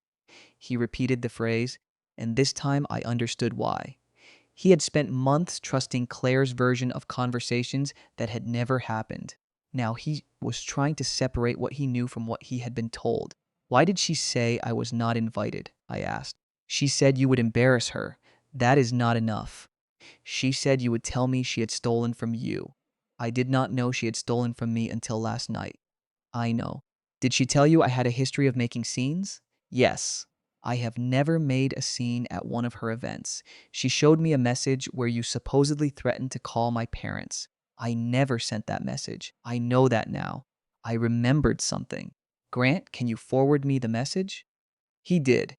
It was from a number that looked like mine, but the last 4 digits were different. The message said, "If you marry Claire, I will tell everyone what you have done." I had never seen it. "Did she say when she received it?" I asked. 3 weeks before the engagement party. I was in Nashville that week. I remember. "You sent us pictures from the museum. Do you still have them?" They showed the date, but they did not prove anything. I could have scheduled the message, except I had no reason to. I could have used another phone, except I did not have one. The story kept expanding backward. Every time we found a new lie, there was another lie underneath it. By noon, the guests had been told the wedding was postponed because of a family emergency. Claire had insisted on that wording. Grant's mother, Margaret, called me directly and asked if I knew what was happening. I told her I could not discuss it. She said, "My son is devastated." I said, "I know." She said, "Claire told us you were unstable." I did not respond. She said, "She told us you had threatened to hurt yourself if your daughter married." That was the first time I cried. Not because Margaret believed it. She sounded as if she did not. I cried because there was no version of me in which that accusation made sense, and yet my daughter had put it into the world. Denise took the phone from my hand and ended the call. "I am going to Claire," I said. "No." "She is at the venue." "No." "She lied about me threatening suicide." "I know." "She told his parents I was unstable." "I know." "I need to look at her." "You need an attorney." "I need my daughter." "You need both." The attorney was a woman named Rachel Chen, recommended by the bank's fraud department. She met with me over video that afternoon and asked me to tell the story from the beginning without editing myself to make Claire look better. That was harder than I expected. I told her about the passwords, the license, the retirement withdrawals, the new account, the wedding payments, and the false messages. I told her Claire had admitted giving my information to Travis Bell. I told her I had ended the call because I could not keep listening. Rachel asked me not to contact Travis. She asked me not to delete any texts. She told me to make a timeline and save every document in more than one place. She said that if Claire had knowingly participated in financial fraud, our relationship was no longer the only thing at stake. "Your daughter may need a criminal defense attorney," Rachel said. I looked at the screen. "What happens to her?" "That depends on the evidence and the prosecutor. She has never been arrested. That does not mean she cannot be charged. She is scared. She made decisions while scared." I did not like the firmness in Rachel's voice, but I needed it. Everyone else had spent years speaking about Claire's feelings as if they were weather. Rachel spoke about choices. The wedding never happened that weekend. The venue kept the deposit because the cancellation came too late. The flowers arrived anyway, so Grant's mother sent them to a hospice center in Richmond. Denise said that was the only decent thing connected to the whole event. I did not see Claire for 11 days. She stayed at a hotel after Grant ended the engagement and asked her to leave the apartment they shared. She called me every day, but I did not answer. Her messages became increasingly desperate, then angry, then apologetic. I am sorry. You do not understand. I thought you would help me. You are ruining my life. I am scared. You always abandon me when I need you. That last message sat on my phone for an hour. I wanted to say that she had abandoned me first. I wanted to explain that asking her to face consequences was not the same as leaving her. I wanted to remind her that I had stayed after every mistake she made. Instead, I sent one message. I am not discussing this without Rachel present. She replied immediately, Fine, bring her. The meeting took place in Rachel's office. Claire arrived with a public defender award in her wallet, although she had not been charged yet. She looked exhausted. Her hair was pulled into a loose knot, and she wore a sweatshirt I had given her years earlier.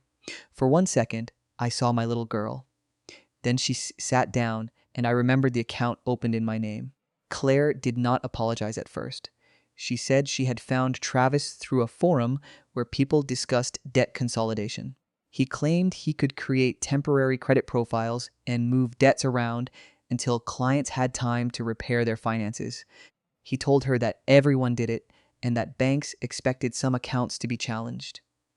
I asked why she used my information. She said, Travis told her it would be easier because I had a long credit history and a stable address. I asked why she did not ask me for help. She said I would have judged her. That was possible. I might have judged her. I would also have helped her find a legitimate way out.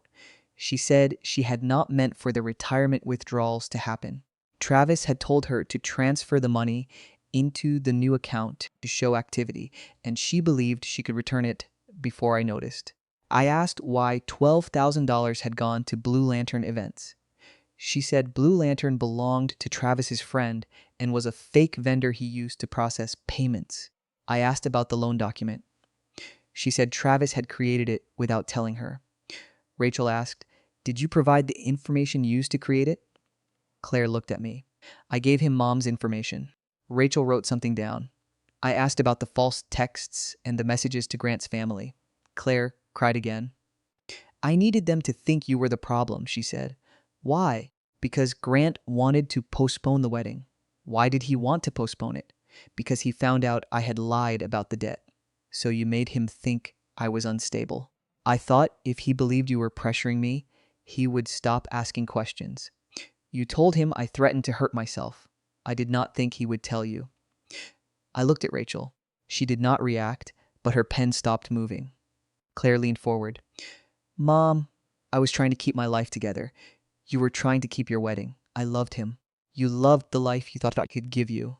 She flinched. I had not planned to say that. It came from a place that had been bruised for too long. You never liked Grant, she said. I did not trust him. You barely knew him. I knew enough to see that you were afraid of losing him. I was afraid of losing everything. You lost it because you lied. She looked down. I know. It was the first honest sentence she had said to me. The prosecutor's office eventually charged Claire with identity theft and several counts related to fraudulent financial activity. Travis was arrested in another county months later. Blue Lantern events existed only on paper, but the investigation uncovered other people whose identities had been used. I learned that my daughter had not invented the scheme, but she had chosen to enter it, chosen to give Travis my information, and chosen to lie when the first lie stopped working. Those distinctions mattered legally. They did not make the betrayal smaller. I recovered most of the money through the bank's fraud process, although it took nearly a year. My retirement account had lost value while the investigation was pending, and I had to delay replacing my roof. Rachel helped me file civil claims, but she warned me that recovering every dollar from Travis might never happen. Claire pleaded guilty to the charges related to using my identity. She accepted probation, restitution, and mandatory financial counseling. She also had to testify about Travis's operation. The judge asked whether she understood that the person whose identity she used was her own mother. Claire said yes. The judge asked whether she understood that trust could not be restored by apology alone. Claire said yes again. I was in the courtroom for that part. I had not intended to go, but Denise said I should hear the truth from Claire without a phone between us. Afterward, Claire asked if she could hug me. I said no. She nodded, and for once she did not argue. The hardest question was not whether Claire deserved consequences. She did. The hardest question was whether I could love her while refusing to protect her from those consequences. People gave me different answers. Some said she was my child and I should forgive her. Some said she had crossed a line so permanent that I should cut her off forever. One of Claire's former bridesmaids sent me a message saying I had destroyed my daughter's future, even though she had no idea what happened. I did not reply. Denise told me that forgiveness was not a court order. You can forgive her and still make her earn access to you, she said. I asked what forgiveness was supposed to look like. Maybe it looks like not letting her live in your head every morning. That sounded more realistic than forgiveness as a warm feeling. Claire eventually moved into a small apartment of her own. She found work at a veterinary clinic and started paying restitution in monthly installments. She sent me copies of her financial counseling certificates without asking whether I wanted them. She stopped saying that she had made mistakes and began saying exactly what she had done. I used your personal information without permission. I lied to Grant about you. I tried to make other people distrust you so they would not believe you. I let my fear matter more than your safety. Those sentences did not repair the relationship, but they gave it a foundation that was not made of excuses. 2 years after the canceled wedding, Claire asked if she could come to my house for Thanksgiving. I almost said no. I had not had her in my home since the day she asked me to stay away from the wedding, and the idea of seeing her at the kitchen table made my chest tighten. I said she could come for 2 hours, with Denise present, and she could not bring anyone else. She arrived with a pie from a bakery. It was pecan, my favorite. I told her she did not need to bring anything. I know, she said, I wanted to. The house felt strange with her in it. She stood in the doorway of the kitchen, looking at the counter where she had once sat doing homework. She noticed the coffee maker had been replaced and asked what happened to the old one. It finally stopped being supportive. She laughed, then covered her mouth as if laughter were something she had not earned. We ate dinner. Denise talked about her neighbor's dog. Claire told us about the veterinary clinic. I asked questions, but not too many. She did not mention Grant. She did not mention the wedding. After dessert, she helped wash dishes. At the sink, she said, I know you may never trust me the way you did before. I do not trust you the way I did before. She nodded. But I am learning a different kind of trust, I said. What does that mean? It means I believe you when you say what you did. It means I believe you are trying to change. It does not mean I will give you access to my accounts. She smiled sadly. That is fair. No, it is necessary. She dried a plate and put it in the cabinet. She knew exactly where it belonged. When she left, she hugged Denise. At the door, she looked at me and waited. I was the one who stepped forward. The hug was brief. Her shoulders were tense and mine were too. When we separated, neither of us pretended that everything was fixed. That was the first time I felt something close to peace. I had spent so long believing that a relationship had to return to its old shape or be declared dead. But some things do not return. They become something else. The old trust was gone. The old version of Claire was gone. The mother who thought showing up could solve every problem was gone too. What remained was smaller and more careful. It was a phone call before a crisis instead of after one. It was a monthly meeting that did not end with me handing over money. It was a daughter who asked before visiting and a mother who answered honestly instead of automatically saying yes. It was a relationship with locked doors and clear boundaries, but also with a path between them. I still have the wedding invitation in a drawer. I do not keep it because I expect the wedding to happen. I keep it because it reminds me that a beautiful promise can be surrounded by ugly choices, and that the way something looks from the outside tells you very little about what is happening inside. Claire is not invited to every part of my life now. I am not invited to every part of hers. That still hurts sometimes. I am her mother, and there are days when I want to call her just to ask what she ate for lunch or whether she remembered to schedule an oil change. Then I remember that love does not require constant access. The night before her wedding, Grant called me because he needed the truth. I gave it to him, even though it destroyed the ceremony and changed all of our lives. Claire had asked me to stay away because she was afraid I would tell people who she really was. In the end, the truth was not that she was a criminal or that I was a perfect mother. The truth was that she had made choices she needed to answer for, and I had to decide whether loving her meant lying for her or refusing to lie anymore. I chose the second one. I still do not know if it was the right choice in every possible sense. I know it was the first choice I made that did not come from fear of losing her, and for now, that is enough. Story 4. My sister took credit for the house I renovated. Then the realtor called me. During her open house, I was standing in the grocery store parking lot when a realtor named Kyle Mercer called me and asked why my sister was trying to sell my house. At first, I thought he had the wrong number. I had just finished loading groceries into my trunk, and I was trying to balance a carton of eggs on top of a bag of apples when my phone started ringing. The number was local, but I did not recognize it. Hello? Is this Melissa Carter? Yes. My name is Kyle Mercer. I'm a real estate agent with Blue Ridge Realty. I'm calling about the property on Hawthorne Lane. I looked at the eggs. What about it? Are you aware there's an open house happening there right now? I thought maybe he was calling about my neighbor's house. There were several properties on Hawthorne Lane, and I had lived in my house for nearly 6 years. Yes, there's an open house scheduled for Sunday, I said. But that's not until next week. There was a pause. No, Mom, it's happening right now. I closed the trunk. What? I'm standing in the house with several potential buyers, and your sister told me you had authorized her to handle the sale. I'm trying to verify the ownership information because something doesn't look right. The carton of eggs slid sideways in my hand. My sister is not selling my house. Kyle took a breath. Her name is Dana Carter, correct? Yes. She told me she owns the property. She does not. Another pause. Are you Melissa Carter, the person listed on the deed? Yes. Do you have a way to get here? I looked across the parking lot. The sky was darkening and the forecast had called for thunderstorms. My grocery bag sat in the trunk, forgotten. Where exactly are you? I'm inside the house. Why are you inside my house? I was hired to hold the open house. By whom? By Dana. I gripped the edge of the trunk. How did she get in? I assumed she had permission. She does not have permission. Kyle lowered his voice. Melissa, there are 6 people here, including a couple who are actively considering an offer. I don't want to cause a scene, but I need to understand what's happening. Tell everyone to leave. I can do that. Do it now. He hesitated. Please, I said, you are standing in a property that belongs to me. My sister does not have the right to sell it, list it, show it, or bring strangers into it. I understand. No, I don't think you do. She has no ownership interest at all. Kyle said something to someone in the background. I heard muffled voices and a woman asking whether the house was still available. Then he came back on the line. I've asked everyone to step outside. Dana is saying you gave her authorization to sell. I did not. She has a document. What kind of document? She says it's a power of attorney. I laughed, but there was nothing funny about it. My sister is not my power of attorney. Do you recognize your signature on it? I haven't seen it. I'm looking at it now. Does it look like my signature? He became quiet again. Kyle, I'm not qualified to authenticate a signature.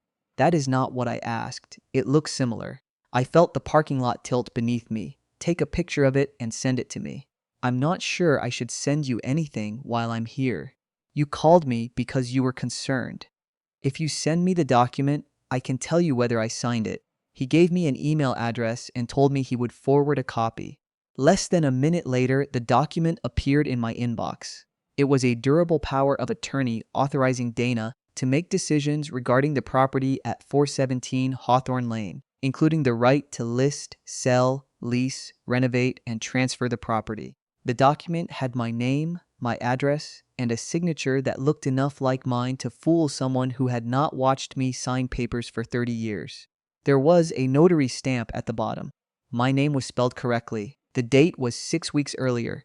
I had been in Ohio that day, attending my friend Rachel's mother's funeral. I had proof. I had the airline confirmation, hotel receipt, and the text messages Rachel and I exchanged while I was there. I had taken a picture of myself outside the church because my mother had asked me to let her know I arrived safely.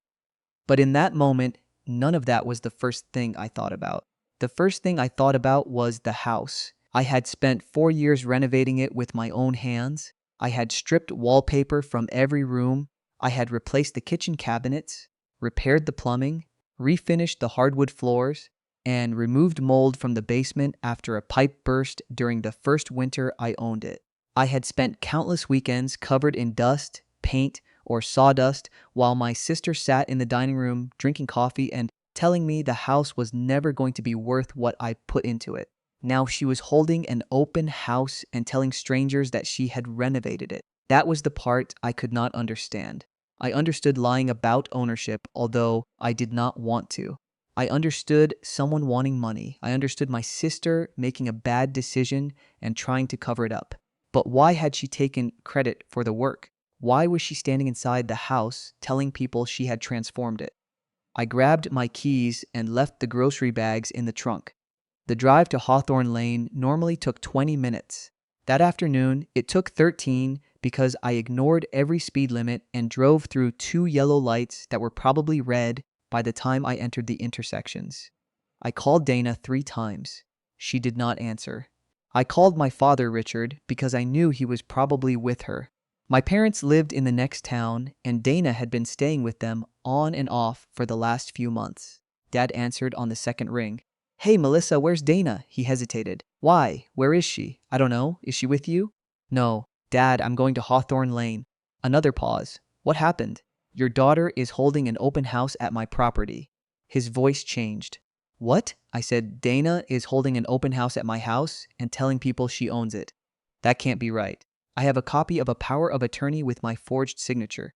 Dad did not speak. That silence told me more than an argument would have. "You knew about this?" I said. "No." "Then why did you go quiet?" "I'm trying to understand." "Did Dana tell you she was selling a house?" "She said she was helping you sell it." "I am not selling it." "She said you were moving." "I am not moving."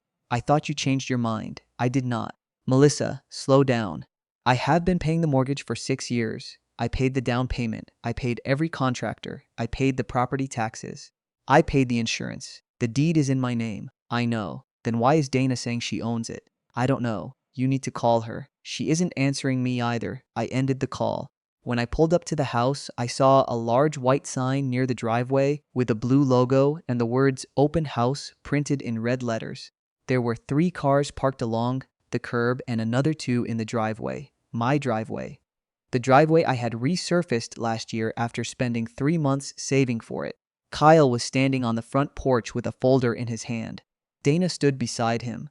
She wore a cream-colored blazer and black pants. Her hair was styled, and she had applied the kind of makeup she usually wore when she wanted people to believe she had control over a situation. A couple I did not recognize stood near the porch steps. An older man was looking at the landscaping. A woman in her 20s held a brochure. Dana saw my car and went pale. I parked behind the realtor's vehicle and got out. "Melissa," she said. I walked toward the porch. "What are you doing?" She glanced at Kyle, then back at me. "I can explain. You have 10 seconds. This is not what it looks like. You are holding an open house at my property. I'm trying to help. You forged my signature." The couple on the porch exchanged a look. Dana's face tightened. "You don't know that. I know where I was on the date listed." "That doesn't prove anything. It proves I could not have signed it in front of that notary." Kyle stepped forward. "Everyone, I'm sorry for the confusion. We're going to end the open house." The woman with the brochure frowned. "Is the property not for sale?" "No," I said. "It is not for sale." Dana turned toward me. "You are embarrassing me." I stared at her. "You brought strangers into my home." "It's my home too. You have never lived here. I helped you get it. You helped me paint 1 bedroom. I did more than that. You helped me paint 1 bedroom and assemble 2 bookshelves. I paid you $600 for the labor." "That's not true." I turned toward Kyle. "Did she tell you she renovated this house?" "Yes," he said carefully. "She did not. I did." Dana folded her arms. "You asked me to oversee the renovation because you were too busy with work. I was working full-time and renovating every evening after work. You stopped by twice. You said I could handle everything. I said you could recommend a contractor for the bathroom. You gave me permission to recommend a contractor, not to sell the property." The couple started walking toward their car. The older man glanced at the sign, then at me, and decided he had no interest in becoming part of the situation. Kyle approached me with the folder. "Ms. Carter, I want to apologize. I should have verified the title before holding the open house." "Yes, you should have. I was given a power of attorney and some documents that appeared legitimate. I understand that you may have been deceived, but you still entered my home. I'm sorry." "Did Dana give you a key?" "Yes." "Where did she get it?" Dana looked away. "I had changed the locks 2 months earlier. That was when I realized she must have taken a spare key from my parents' house.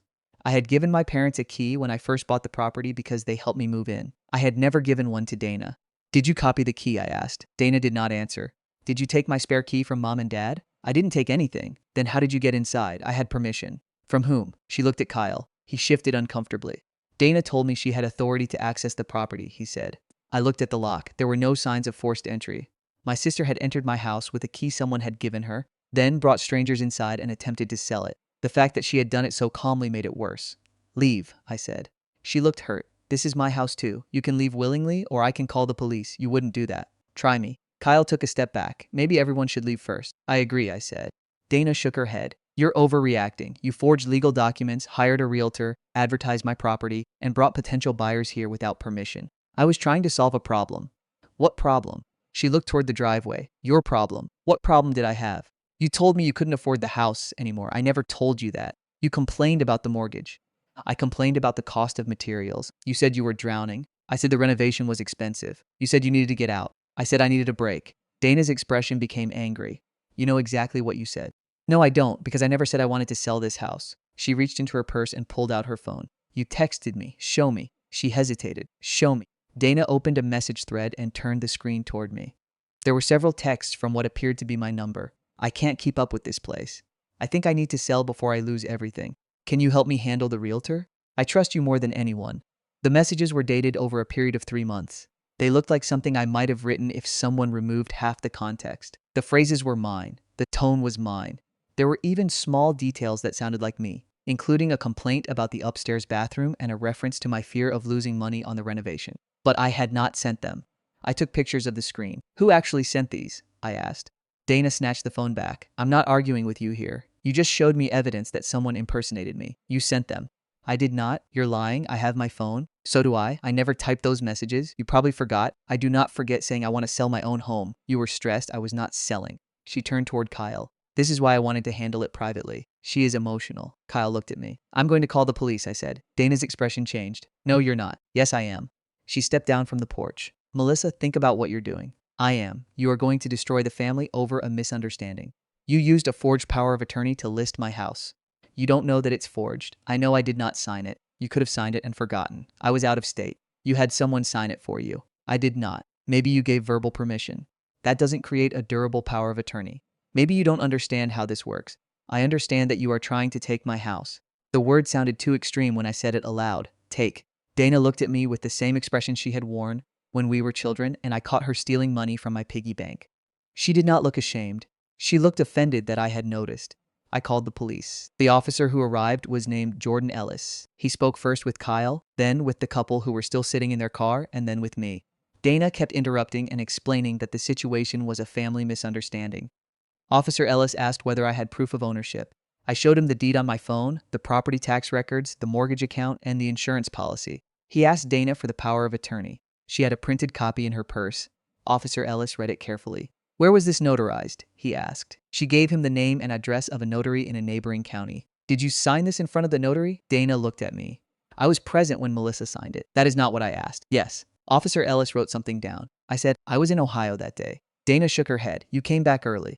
I have the hotel receipt. You left the funeral. I did not. You don't remember everything. Why are you doing this? She did not answer. Officer Ellis asked Kyle whether Dana had provided proof that the property belonged to her. Kyle said she had shown him the power of attorney, a copy of a bank statement, a contractor invoice, and several text messages from my number. Did you search the property records? Officer Ellis asked him. Kyle looked embarrassed. I relied on the documents provided. You listed the property without verifying the current title?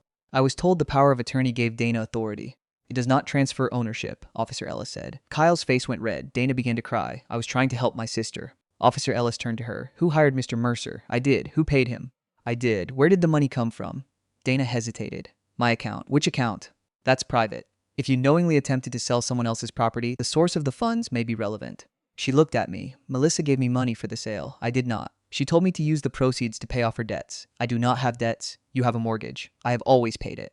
Officer Ellis asked me whether I wanted Dana removed from the property. Yes. He told her to leave immediately and not return without my written permission. Dana said she had nowhere to go. That is not my responsibility, I said. She stared at me. You would really put your own sister out on the street? You are not living here. I helped you build this place. You are the reason I have to change the locks again. You are cruel. Leave. She looked at Officer Ellis, but he only gestured toward the driveway. Dana walked to her car. Before she got in, she turned around. You are going to regret this. I believed her. Not because I thought she had any power over me, but because my sister had spent years making threats that sounded ridiculous until they became real. She drove away. Kyle stayed behind and helped remove the open house sign. He apologized 3 more times. I told him I intended to contact his broker and file a formal complaint. He said he understood. After he left, I stood in the empty living room and looked around. The house was quiet again, but it no longer felt like mine. There were fingerprints on the kitchen cabinets. Someone had moved the bowl of lemons on the counter. The guest bathroom smelled like the perfume Dana wore when she wanted to appear sophisticated. A brochure for the property was lying beneath the coffee table. On the front page, the headline said, "Fully renovated historic home with Ogre Overson updates." The photograph showed my kitchen. The description said the home had been lovingly restored by its current owner. The current owner was listed as Dana Carter. I sat down on the floor. I had spent 4 years making that kitchen.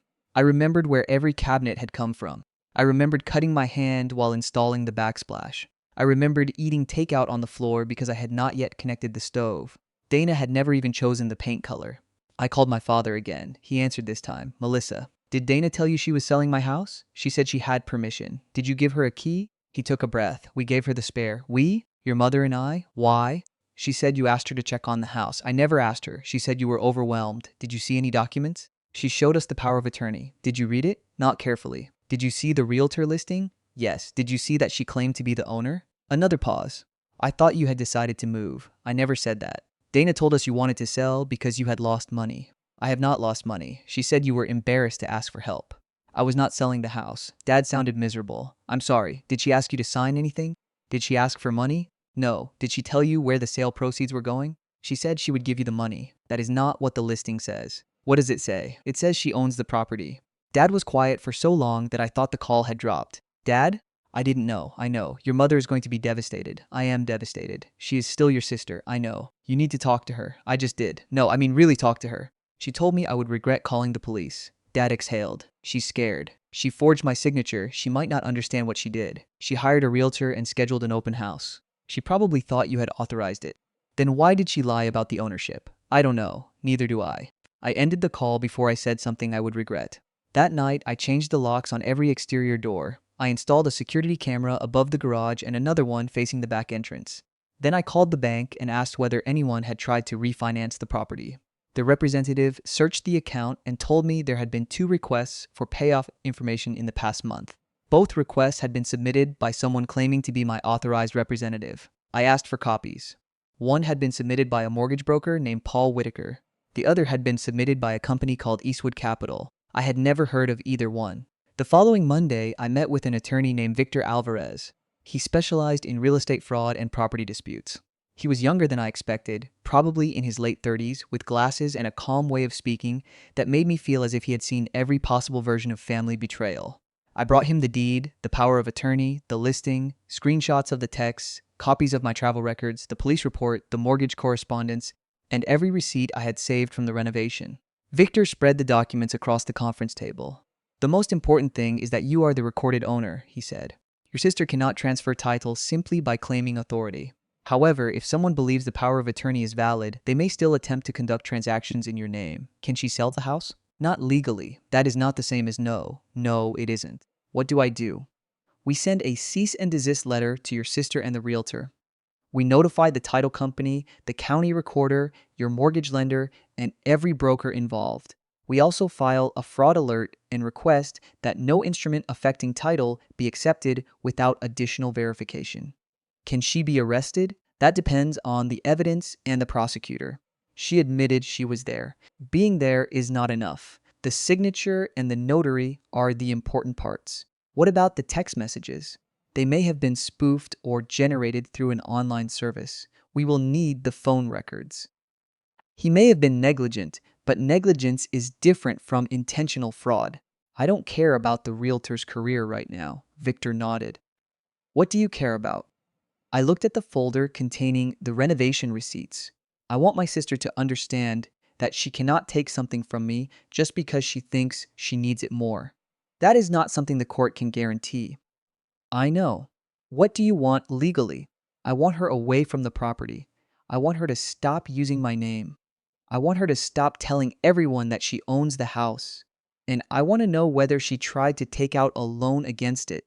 Victor looked at the documents again. "We can investigate that." The cease and desist letter went out the next morning. Dana called me within 5 minutes of receiving it. "You hired a lawyer?" "Yes." "You didn't have to do this. You forged my signature." "I did not forge anything." "You told the police you watched me sign it." "I was confused. You said you were present." "I thought I was." "You thought you watched me sign a document in Ohio?" "I meant I saw you sign something similar." "You are lying again. You don't know what you're talking about." I know I did not authorize you to sell my property. I was trying to protect you. From what? From losing everything. I am not losing everything. You would if the bank foreclosed. My mortgage is current. You keep saying that because it is true. Dana's voice became sharper. You think you're better than me because you own a house? No, you have always thought that. I have spent 6 years paying for this house. You got lucky. I worked for it. You had no children. You had two incomes for years. You had help from mom and dad. I had one income. I did not have children because that was not the life I chose. You're acting like you built everything by yourself. I did most of it. And now you're going to let me go to jail? You put yourself in that position. I was trying to save the family. You were trying to sell my home. She began crying. Do you know what it is like to have nothing? I looked around my living room. The furniture was old. The curtains had been sewn by my mother. The paint was uneven in places because I had done it myself. There was nothing luxurious about the house. You have a home, I said. I rent. You have rented the same apartment for 10 years because I have no choice. You have a job. I am drowning. Then you should have asked for help. I did ask. When? I asked you all the time.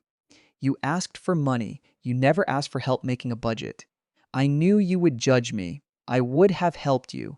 You would have made me feel small. You made me feel like a criminal. She stopped crying. You always do this. Do what?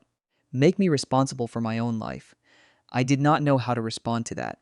Dana had always been the more emotional one. When we were children, she cried whenever she got in trouble. Our parents usually comforted her before asking what had happened. I learned early that if I wanted anything, I had to be calm, practical, and patient. Dana learned that tears could make people postpone consequences. I had spent most of my adult life resenting that difference without admitting it. Stay away from my house, I said. It was never yours alone. The deed says otherwise. You know what I mean. I do. You are destroying our family. No. You did something that damaged our family. You are choosing a piece of property over your sister. I am choosing the truth. She hung up. Victor eventually obtained the phone records. The text messages had not come from my phone. They had been sent through a temporary number connected to an online messaging service. The account had been opened using an email address associated with Dana. When Victor showed me the records, I felt sick. Dana had not simply misunderstood a conversation or made an assumption. She had created messages that appeared to come from me. She had sent them to herself, then shown them to my parents, the realtor, and possibly the mortgage broker as proof that I wanted her to sell the house. The messages were part of her plan. She had also edited photographs of the property before the realtor came. In several pictures, she had removed personal items and inserted furniture digitally. She had posted the listing on social media using an account with my first name and middle initial. The listing described her as a retired designer who had restored the home. Dana worked as an assistant manager at a chain clothing store. She had never designed anything more complicated than a display window. The more I learned, the more humiliated I felt. The realtor's call had exposed the scheme, but it had also shown me how many people Dana had already involved. My parents believed her. The realtor believed her. A mortgage broker had believed her. At least 2 potential buyers had walked through my house believing she had the right to sell it. I began wondering whether there was something wrong with me for being surprised. Had Dana been doing this for years in smaller ways? Had she borrowed money from people and used my name before? Had she told others that I had offered to help her? I called my mother, Elaine, and asked her directly, "Has Dana ever asked you to sign something for me?" "No." "Has she ever told you I wanted to sell the house?" "She said you were thinking about it." "When?" "Months ago." "Did you ask me?" "She said you didn't want us to worry." "That doesn't sound like me." "I know." "Why did you believe her?" My mother started crying. "I didn't know what else to believe." "You could have called me. You were always busy. I am your daughter." "You sounded angry whenever we asked about the house." "I sounded tired." "You don't understand what it's like watching your children struggle." "I understand more than you think." "Dana said you were ashamed." "I am ashamed now." "Of what?" "That I helped her." "Helped her what?" "She asked me for money." My throat tightened. "How much?" My mother did not answer. "Mom, how much money did you give Dana?" "She said you needed it." "How much?" $3,000. "When?" "Last month." "Did she say what it was for?" "She said it was for a property-related expense." "What property-related expense?" "I don't know." Was it cash? No. I wrote her a check. Do you have a copy? Yes. Send it to me. She did. The check had been deposited into Dana's account and then transferred to Blue Ridge Realty. Dana had used money from my mother to pay the realtor's initial fee. My mother had not been helping me. She had been unknowingly financing the sale of my house. When I told Victor, he said the check might become important evidence. When I told Dad, he sat silently for almost a minute. She told us you asked her to arrange everything, he said. I did not, I know. Why did you give her access to the key? I thought she was helping you. You never called me. I thought you were embarrassed. Everyone keeps saying that because Dana said it, and nobody thought to ask me. Dad's voice cracked. We trusted her. So did I. That was the hardest part to admit. Dana and I had not always been close, but she was still my sister. I had trusted her to watch my dog when I traveled. I had given her access to my house. I had helped her apply for jobs, loaned her money, and covered for her when our parents asked why she was late with rent. I had believed that whatever else happened between us, she would never try to take my home. I had been wrong. The county recorder placed a fraud alert on the property. The mortgage company marked my account for enhanced verification. Victor contacted the title company and provided the police report and my travel records. A week later, the notary who had supposedly witnessed my signature agreed to meet with the police. Her name was Patricia Monroe. She operated a small notary business from her home. Patricia had notarized the document at a coffee shop. She remembered Dana, but she did not remember me. Dana had told Patricia that I was sick and could not attend the appointment in person. She had shown Patricia a copy of my driver's license and said I had signed the document earlier. Patricia admitted that she had made a serious mistake by notarizing a signature she had not witnessed.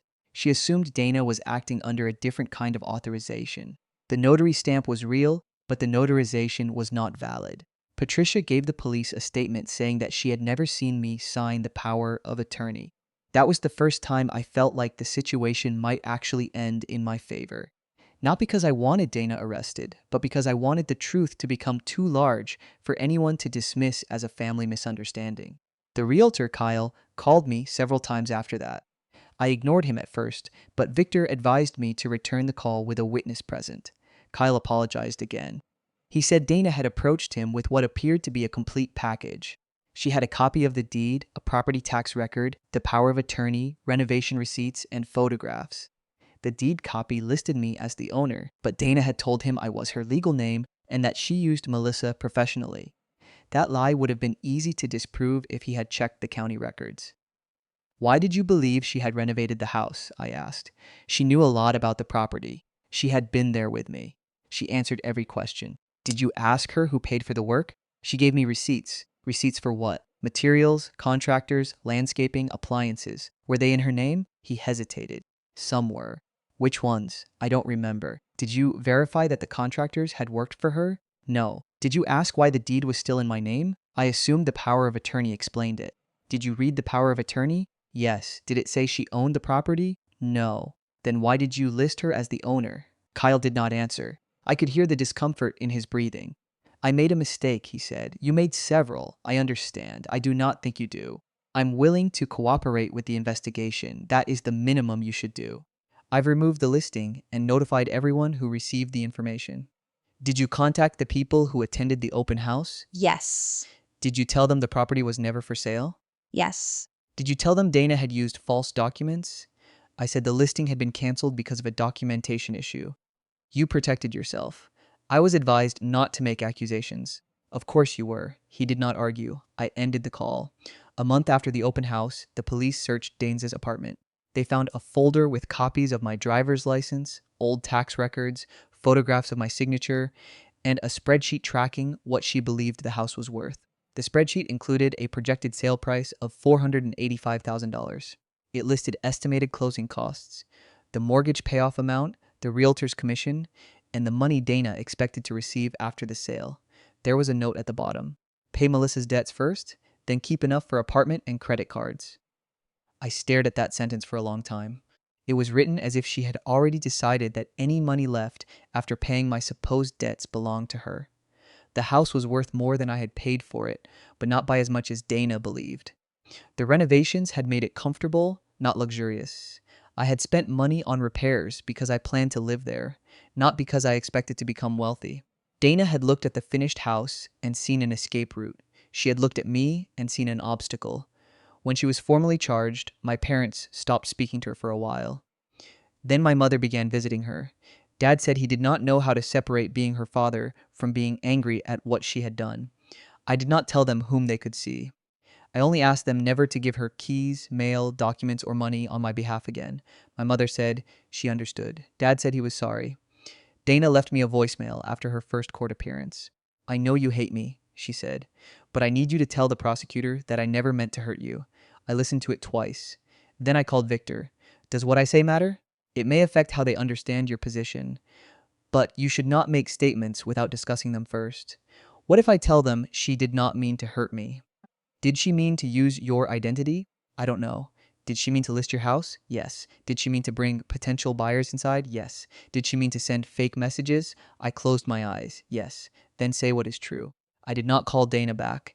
The case took almost a year to resolve. She pleaded guilty to forgery and attempted fraud.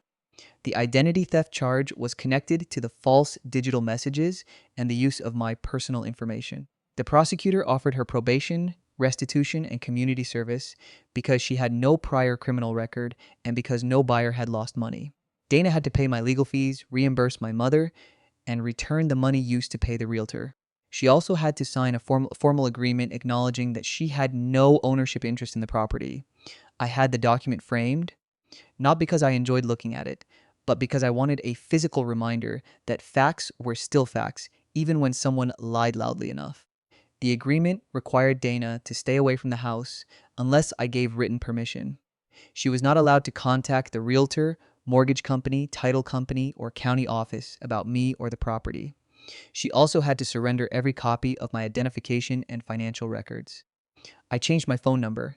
I added locks to the basement door. I moved all financial documents into a safe deposit box.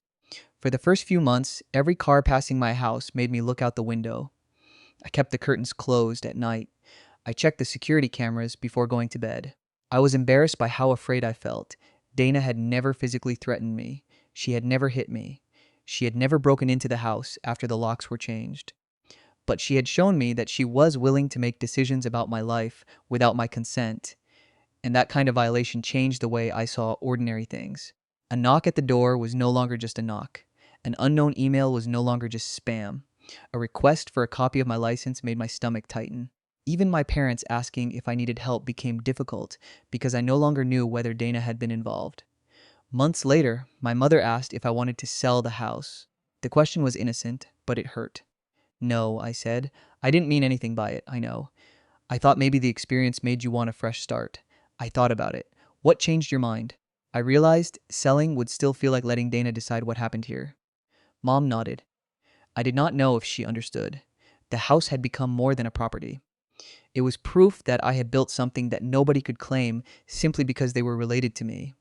I kept working on it. I replaced the front porch railing. I planted hydrangeas along the side fence. I repaired the old fireplace and painted the hallway a pale blue. Every repair felt different after the open house. Before, I had renovated it because I enjoyed improving the space. Afterward, I renovated because I needed to remember that the house belonged to me in more ways than the deed showed. Dana eventually found a job at a medical billing office. She moved out of her apartment and into a smaller place closer to our parents. She paid restitution, although sometimes late. She sent me letters for a while. The first was 3 pages about how much she missed our relationship. The second explained that she had been under enormous pressure. The third said she understood that she had made mistakes but believed I was punishing her more severely than necessary. I did not answer any of them. The fourth letter was different. It said, "I used your name because I wanted the money from the house. I lied to mom and dad because I knew they would give me money if they believed it was for you. I lied to Kyle because I wanted him to think I had authority. I sent fake messages because I wanted everyone to believe you had asked me to do it. I told myself I was helping, but I knew I was taking something that did not belong to me. I am sorry does not fix it." That letter was the first one I kept. Not because it repaired anything, but because it was the first time she admitted the actual truth without adding a reason afterward. I agreed to meet her once at a coffee shop. She looked thinner and older. Her hands shook when she picked up her cup. "I'm not asking you to forgive me," she said. "Good. She gave a small, sad smile. I deserve that. I don't want you to deserve anything from me. What does that mean? It means I am not interested in making you feel punished. I am interested in protecting myself. I understand. Do you? She looked out the window. I thought because we were sisters, whatever belonged to one of us belonged to both of us. That is not how ownership works. I know that now. You knew it then. She did not argue. I was desperate, she said. You were desperate for money? Yes. You could have asked me. I did not think you would give me enough. How much did you think you would get from the sale? About $100,000. So you decided to take my house. I know how it sounds. It sounds exactly like what happened. She stared down at the table. I was angry that you had something stable. I worked for it. I know. You keep saying that. Because I do know. I just didn't let myself think about it. I looked at her. What would have happened if the realtor had not called me? She started crying. I don't know. You would have sold it. I might have stopped. Why? Because I knew it was wrong. But you scheduled an open house. I was trying to convince myself it was real. That does not make sense. I know. She rubbed her eyes. Once people started believing I owned it, I thought maybe I could become the person who deserved to own it. I did not know what to say. That was the most honest thing she had ever told me, and it was also one of the saddest. Dana had not only wanted the money, she had wanted the version of herself that came with having a beautiful house, a successful renovation story, and a reason to tell people that she had finally done something important. She had wanted my life because she believed mine looked easier from the outside. I am never giving you access to my home again, I said. I know. I am never giving you access to my accounts again. I know. I am not going to cover for you with mom and dad. I know. I am not going to tell people you made a mistake if they ask what happened. She looked at me. What will you say? I will say you tried to sell my house without permission. She nodded slowly. That is fair. No, it is accurate. She looked away. We sat there for another 20 minutes without saying much. When we left, she asked whether she could hug me. I said no. She accepted it. That was the first time I believed she might actually change. Not because she apologized, but because she did not try to make my boundary about her feelings. I still see Dana at family events. We do not sit together. We do not share financial information. We do not visit each other's homes. If she wants to speak with me, she sends a message first and waits for an answer. Our parents sometimes try to bring us together. My mother once suggested that we spend Christmas Eve decorating the house. I told her no. Dad asked whether I could eventually move past the situation. I said I had moved past the part where I believed it was a misunderstanding. That was enough for him to stop asking. I do not know whether my sister and I will ever have a normal relationship again. I am not sure there is a normal relationship to return to. Before this happened, I thought family meant that someone could know all the worst things about you and still be safe. Now, I understand that family can know everything about you and still decide to use it. That knowledge changed me. The next spring, I had the house professionally appraised. The value was higher than it had been before the renovation, but I did not feel proud when I received the report. I felt protective. I framed the appraisal too. The first framed document showed that Dana had no ownership interest. The second showed the value of what she had tried to take. Visitors occasionally ask why I have so many legal papers displayed in my office. I tell them it is a long story. I do not tell them the whole story. The house is peaceful now. The hydrangeas bloomed along the fence, and the porch railing is finally straight. The kitchen still has the cabinet where I cut my hand. There is still a faint paint mark on the floor from when I dropped a brush and failed to clean it before it dried. Those imperfections are mine. No realtor can erase them from a brochure. No forged signature can turn my work into someone else's accomplishment. No family argument can change whose name is on the deed. A few weeks ago, I received a letter from the county confirming that the fraud alert had been removed. The property records were clean. There were no liens, no pending transfers, and no unauthorized documents attached to the title. I read the letter twice. Then I walked through the house, touching the walls as I went. I stood in the kitchen where strangers had once walked around, believing my sister owned everything. I stood in the living room where Kyle had told potential buyers that the owner had personally overseen the renovation. I stood on the porch where Dana had looked at me and said I would regret calling the police. I did not regret it. I regretted that she had forced me to choose between protecting her feelings and protecting my home. I regretted that my parents believed her. I regretted every year I spent assuming that being related meant being trustworthy. But I did not regret telling the truth. The title is still in my name. The mortgage is still current. The renovations are still mine. And my sister no longer has the key.